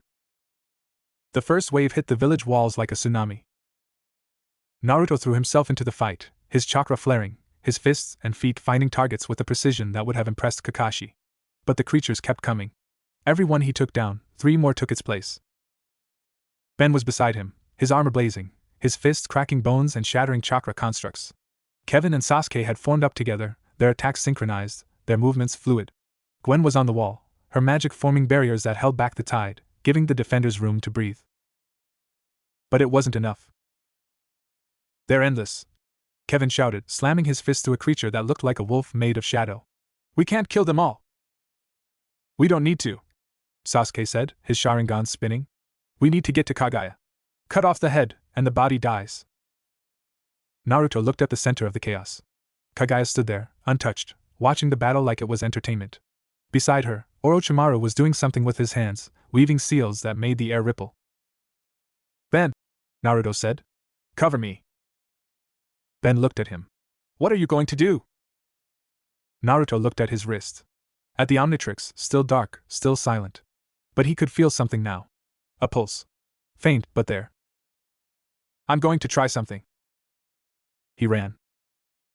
The creatures swarmed him, but Ben was there, his armor shedding their attacks, his fists clearing a path. Kevin and Sasuke formed up on either side, creating a corridor of destruction that led straight to Kagaya. Orochimaru saw them coming. His smile widened. "Impressive," he said. "But not enough." He raised his hands, and the ground beneath them erupted. A forest of snakes, each one the size of a tree, rose from the earth, their jaws opening wide, their fangs dripping with venom. Sasuke's Chidori crackled. Kevin's fists glowed. Ben's armor flared. And Naruto kept running. He dodged a snake that would have swallowed him whole. He vaulted over another, its fangs snapping inches from his heels. He slid under a third, feeling the wind of its passage ruffle his hair. And then he was through. Kagaya stood before him, her eyes fixed on his face. On his wrist. "The Omnitrix," she said. "The weapon that crossed worlds to find you. It's broken now. Useless. You have nothing." Naruto looked at the watch. At the dark hourglass that had been his constant companion for weeks. "You're wrong," he said. "I have everything." He pressed the face. For a moment, nothing happened. The watch was dark, silent, unresponsive. Kagaya smiled. And then the light came. It wasn't the harsh green of activation. It was softer, warmer. It flowed from the Omnitrix like water, coating Naruto's body in a shell of light that pulsed with every color of the rainbow. He felt the forms in the watch, all of them, not just the ones he'd used, but every alien that had ever been recorded, flowing through him, becoming part of him. He wasn't choosing a form. He was becoming all of them. The light faded, and Naruto stood before Kagaya as something new. He was human, still human, his face, his eyes, his whisker marks, but his body was coated in armor that shifted and changed, crystalline one moment, fiery the next, shadowy the moment after. He was every alien in the Omnitrix, all at once, and none of them. "What are you?" Kagaya whispered. Naruto smiled. "I'm Naruto Uzumaki. And I'm not going to let you destroy my home." He raised his hand, and the power of 100 worlds gathered in his palm. The battle that followed was unlike anything Naruto had ever experienced. He was faster than XLR8, stronger than Diamond Head, hotter than Heat Blast. He could phase through attacks like Ghost Freak, absorb energy like Chromastone, grow to impossible sizes like Way Big. Every form he'd ever used, Every power he'd ever touched was at his command. But Kaguya was something else. She moved through his attacks like water through fingers, her own power dwarfing anything he could throw at her. Chakra wrapped around her like a cloak, absorbing his blows, deflecting his strikes. Her eyes, those void black eyes, tracked his every movement, anticipating his every attack. "You wield the power of 100 worlds," she said, dodging a blast that would have leveled a mountain. "But I am a world unto myself. You cannot defeat me." Naruto gritted his teeth. She was right. Even with the Omnitrix's full power, even with every alien form at his command, he couldn't land a solid hit. She was too fast, too strong, too experienced. But he didn't need to land a hit. He just needed to hold her off long enough for the others to do what they needed to do. Ben appeared at his side, his armor flickering, his face grim. "We've got the creatures contained. Sasuke and Kevin are going after Orochimaru. Gwen's working on a seal that might be able to hold her." "How long?" 5 minutes. Maybe less. Naruto nodded. "I can give you 5 minutes. He launched himself at Kaguya again, this time using every trick he'd learned. He was a blur of motion, a storm of attacks, a whirlwind of alien power. He threw fire and ice, crystal and shadow, speed and strength and everything in between. And Kaguya smiled. "You're stalling," she said, catching his fist in one hand. "You think your friends can seal me. But I have been sealed before. I know their tricks. Their weaknesses. Their—" She stopped. Behind her, a portal was opening. Not her portal, something else. Something that pulsed with green light and the sound of gears turning.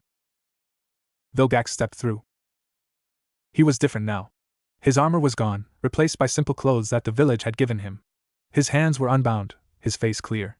And in his eyes, those tired gray eyes, was something Naruto hadn't seen before. Determination. "You," Kaguya hissed. "My failed experiment. You dare to face me?" Vilgax stood tall, his massive form blocking her path to the village. "I was a conqueror once. I destroyed worlds, crushed civilizations, ended lives without thought. I was a monster. And then a child showed me what I had become." He looked at Naruto, and something passed between them. Understanding. Gratitude. And something else, something that looked like hope. "I cannot undo what I have done. I cannot bring back the worlds I destroyed. But I can stop you from destroying this one." Kaguya laughed. It was a terrible sound, cold and empty.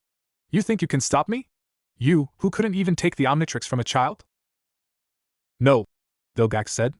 "I can't stop you. But I can give them time." He charged. Kaguya met him with a wave of chakra that should have vaporized him. But Vilgax had spent 3,000 years building his body into a weapon.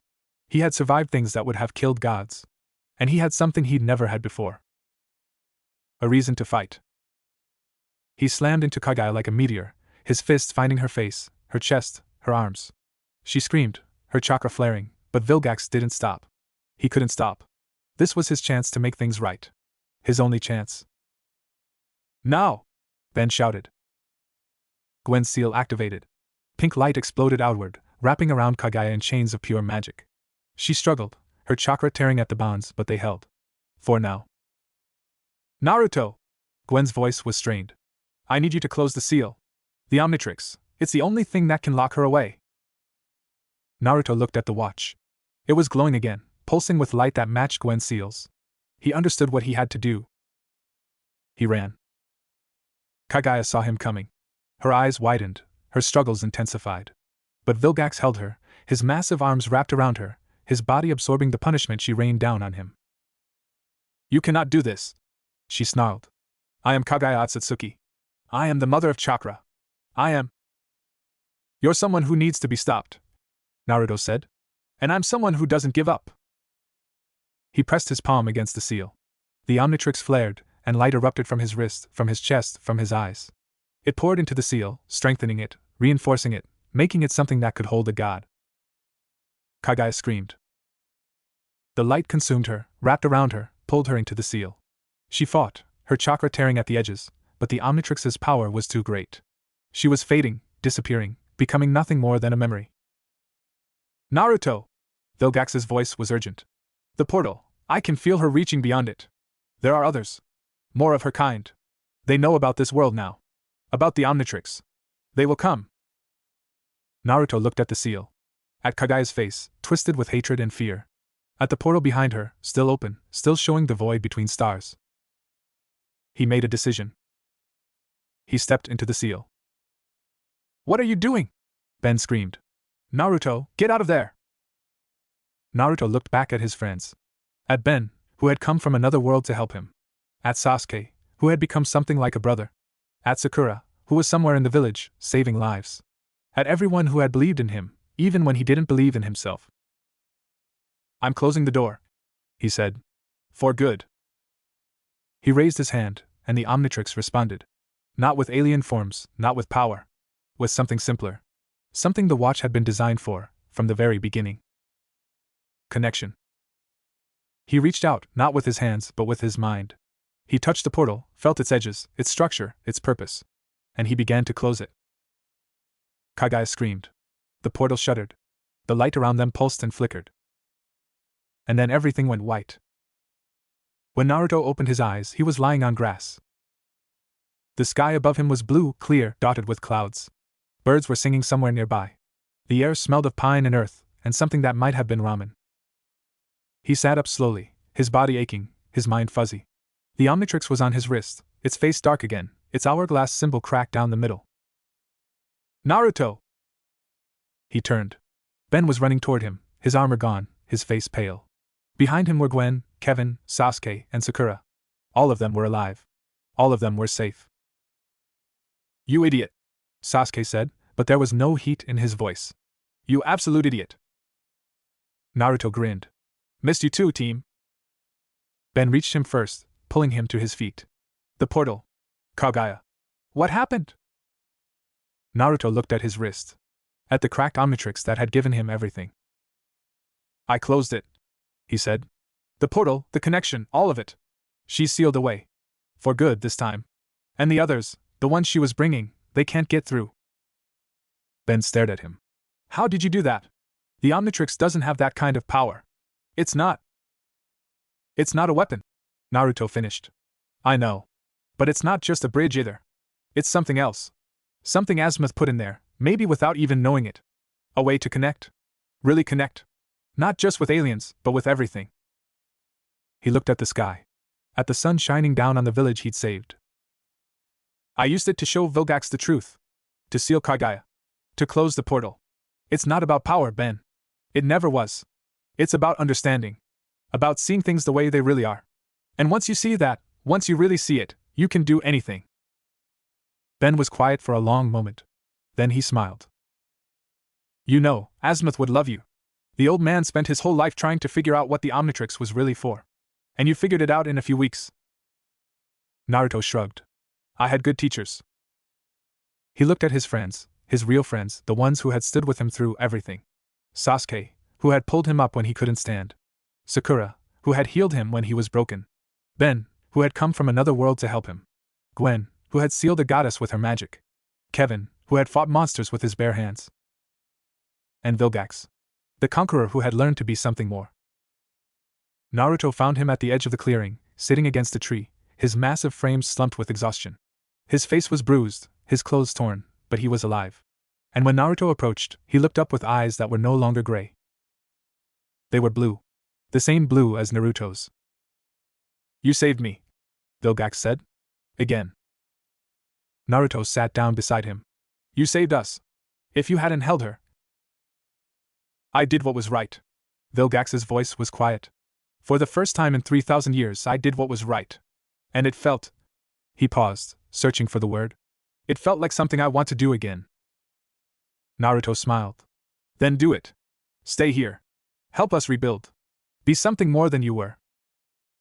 Vilgax looked at the village.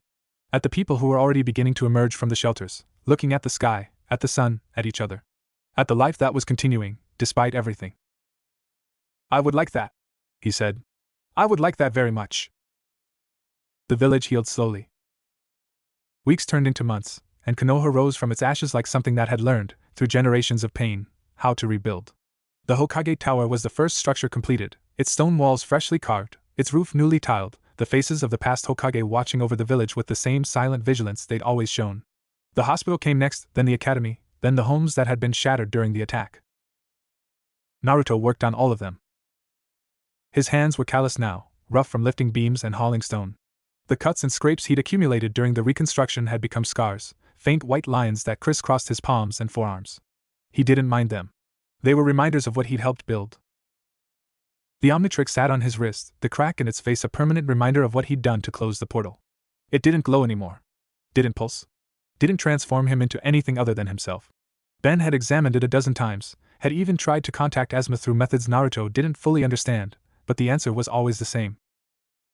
The Omnitrix is in a state of permanent recovery, Ben had said, not for the first time. What you did, closing that portal, sealing Kagaya, it burned out something fundamental. The watch is still there. It's still part of you. But it's never going to work the way it used to. Naruto had nodded, accepted it, and moved on. He missed the transformations sometimes, missed the feel of fire in his veins, the clarity of crystal, the speed that made the world stand still. But he didn't need them. He'd learned that during the battle. The power wasn't in the watch. It was in him. Still, he kept it on. Partly because it wouldn't come off, the bonding mechanism had fused with his chakra network during the final battle, making removal impossible without risking his life. Partly because it was a reminder of what he'd been through, of what he'd learned, of the worlds beyond this one, waiting to be explored. Mostly, though, he kept it because it was his. The watch that had fallen from the sky had chosen him, and he'd chosen to keep it. That was enough. Vilgax's integration into the village was complicated. The former conqueror lived in a small house on the edge of Konoha, not far from the training grounds where Naruto had first found the Omnitrix. It was humble by any standard, 2 rooms, a small garden, a roof that leaked when it rained, but Vilgax tended it with a care that bordered on obsessive. He planted flowers in the garden, bright red ones that bloomed even in winter. He'd hung curtains in the windows, simple white ones that caught the morning light. He'd made a home. That didn't mean the villagers accepted him. Naruto heard the whispers when he walked through the market. The same whispers he'd heard his whole life, directed at someone else for once. Monster. Demon. Should have killed him when they had the chance. He knew what that felt like. Knew the weight of words that followed you everywhere, that made you smaller, that made you believe you didn't deserve to exist. He visited Vilgax every day. Sometimes they talked. Sometimes they sat in silence, watching the sun set over the village. Sometimes Naruto brought ramen, and they ate together, 2 outcasts sharing a meal that tasted like something more than noodles. You don't have to do this, Vilgax said one evening, his voice quiet. They were sitting on his porch, watching the lights of the village flicker on one by one. Visit me. Defend me. You have your own life to live. Naruto shrugged. This is my life. Visiting friends. Eating ramen. Being annoying. He grinned. I'm very good at being annoying. Vilgax's mouth twitched. I've noticed. They sat in comfortable silence for a moment. Then Vilgax spoke again, his voice thoughtful. I've been thinking about what comes next. The others, the ones Kagaya was bringing, they're still out there. They know about this world now. About the Omnitrix. They won't forget. Naruto's hand went to his wrist. To the cracked watch that had given him everything. I know. I want to help. Vilgax's voice was firm. When they come, and they will come, I want to be ready. I want to fight beside you. Not because I owe you, though I do. Because... He paused, searching for the words. Because this world has become something I want to protect. This village. These people. Even the ones who hate me. Naruto looked at him.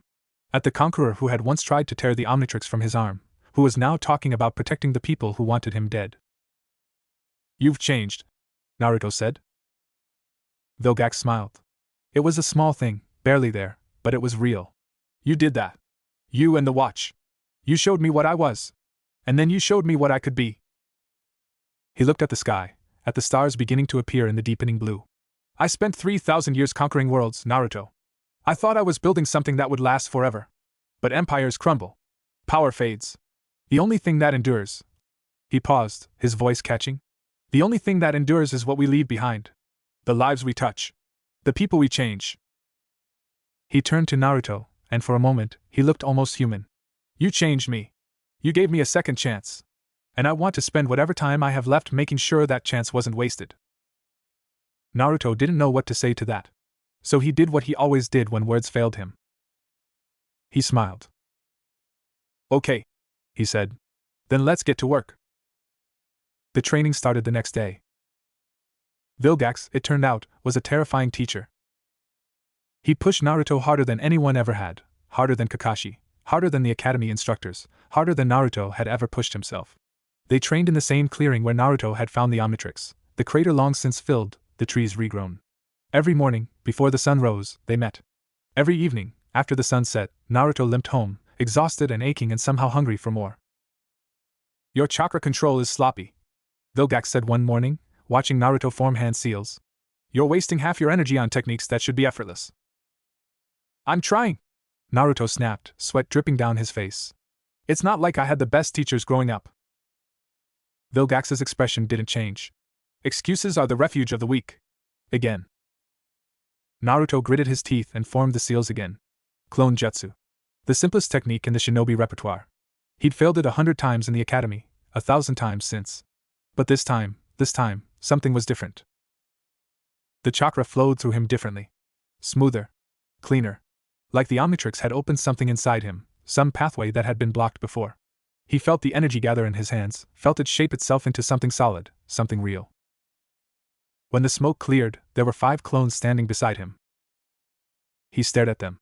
They stared back. "I did it," he whispered. Then louder. "I did it." Vilgax's mouth curved into something that might have been pride. Again. This time 10. Ben found him that afternoon, sitting on the roof of the Hokage Tower, looking out at the village. "You've been training hard," Ben said, sitting down beside him. "Vilgax is pushing you." "He's helping." Naruto looked at his hands. At the calluses, the scars, the proof that he was becoming something more. "I'm getting stronger. Not with the watch. With me." Ben was quiet for a moment. "You know, when I first lost the Omnitrix, I thought I was nothing. I'd spent so long being a hero, saving people, using the watch to do things no one else could. And when it was gone, I didn't know who I was anymore." Naruto looked at him. "What did you do?" "I figured it out." Ben smiled. Slowly. Painfully. "I realized that the Omnitrix didn't make me a hero. It just gave me the tools to be one. The hero was always there. I just had to find him." He looked at Naruto's wrist, at the cracked watch that had given him so much and taken so much in return. "You've already figured that out. You're not the Omnitrix. You're not the fox. You're Naruto Uzumaki. And that's enough. That's always been enough." Naruto looked at the watch. At the crack that ran through its face, the flaw that had become a feature. "I'm going to keep it," he said. "Even if it never works again. Even if it's just a broken thing on my wrist. It's mine. And it reminds me of what I learned." "What's that?" Naruto smiled. "That power isn't about being strong enough to beat everyone. It's about being strong enough to protect the people you care about.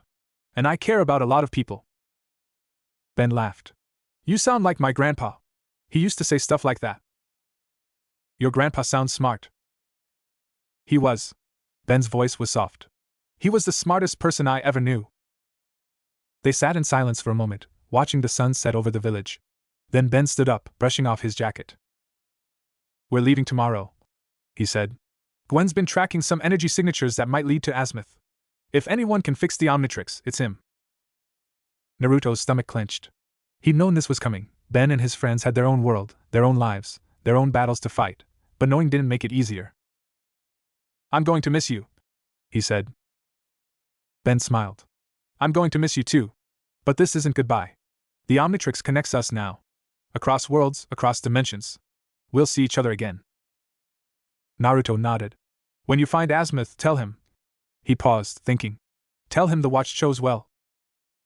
"I will." Ben held out his hand. "Take care of yourself, Naruto. And take care of this world. It's got a good hero now." Naruto took his hand, shook it firmly. "You too, Ben. And if you ever need help, if your world ever needs a ninja, you know where to find me." They stood there for a moment, 2 heroes from different worlds, connected by a watch that had chosen them both. Then Ben laughed, pulled Naruto into a quick embrace, and stepped back. "Don't get soft on me," he said. "You've got a reputation to maintain." Naruto grinned. "I'm never soft. I'm always annoying?" Ben suggested. "I was going to say amazing, but annoying works too." They laughed together, and for a moment, the weight of everything that had happened lifted. They were just 2 boys, standing on a rooftop, watching the sun set over a village that had been saved. And that was enough. The farewell was the next morning. The whole village turned out to see Ben, Gwen, and Kevin off. It wasn't a formal thing. Konoha didn't do formal, not after everything that had happened, but people gathered at the gates, their faces curious, their hands raised in waves. Naruto stood at the front, Sasuke and Sakura beside him. Vilgax was there too, a little apart from the crowd, his massive frame drawing stares that he pretended not to notice. "You're sure you can't stay?" Sakura asked, her voice small. "There's so much we could learn from you. Your magic, your technology." Gwen smiled, pulling her into a hug. "We'll be back. This isn't goodbye forever. The Omnitrix created a connection between our worlds. We'll find our way back." Kevin was shaking hands with Sasuke, the two of them exchanging the kind of gruff nods that boys used when they didn't want to admit they'd miss each other. "You're not so bad," Kevin said. "For an emo kid with a god complex." Sasuke's eyebrow twitched. "You're not so bad. For a guy who turns into metal and punches things." Kevin grinned. "High praise." And then it was Ben's turn. He stood in front of Naruto, his hands in his pockets, his expression carefully casual. But Naruto could see the emotion behind it, the same emotion he was trying to hide himself. "So," Ben said, "I guess this is it." "I guess so." Naruto looked at the Omnitrix on his wrist. "You'll find Azimuth. You'll figure out how to fix it. And when you do... When I do, I'll come back. I promise." Ben held out his hand. "Until then, take care of yourself. And take care of this world." Naruto took his hand. "I will." They stood there for a moment, hands clasped, two heroes who had fought side by side and would do it again. Then Ben pulled him into a hug, quick and fierce. "You're a good friend, Naruto," he said. "The best." Naruto's throat tightened. "You too." Ben stepped back, and Gwen raised her hands. Pink light gathered around them, the same light she'd used to seal Kagaya, to open portals, to do things that Naruto didn't fully understand. The air shimmered, and a tear opened in reality, a doorway to another world, another life, another adventure. "Ready?" Gwen asked. Ben looked at Naruto one last time. "Ready." They stepped through, Kevin first, then Gwen. Ben paused at the threshold, turning back. "Hey, Naruto. When the watch starts working again, and it will, Azimuth's stuff always does, don't forget to have fun with it. That's what it's really for." Naruto grinned. "I'll try." Ben smiled.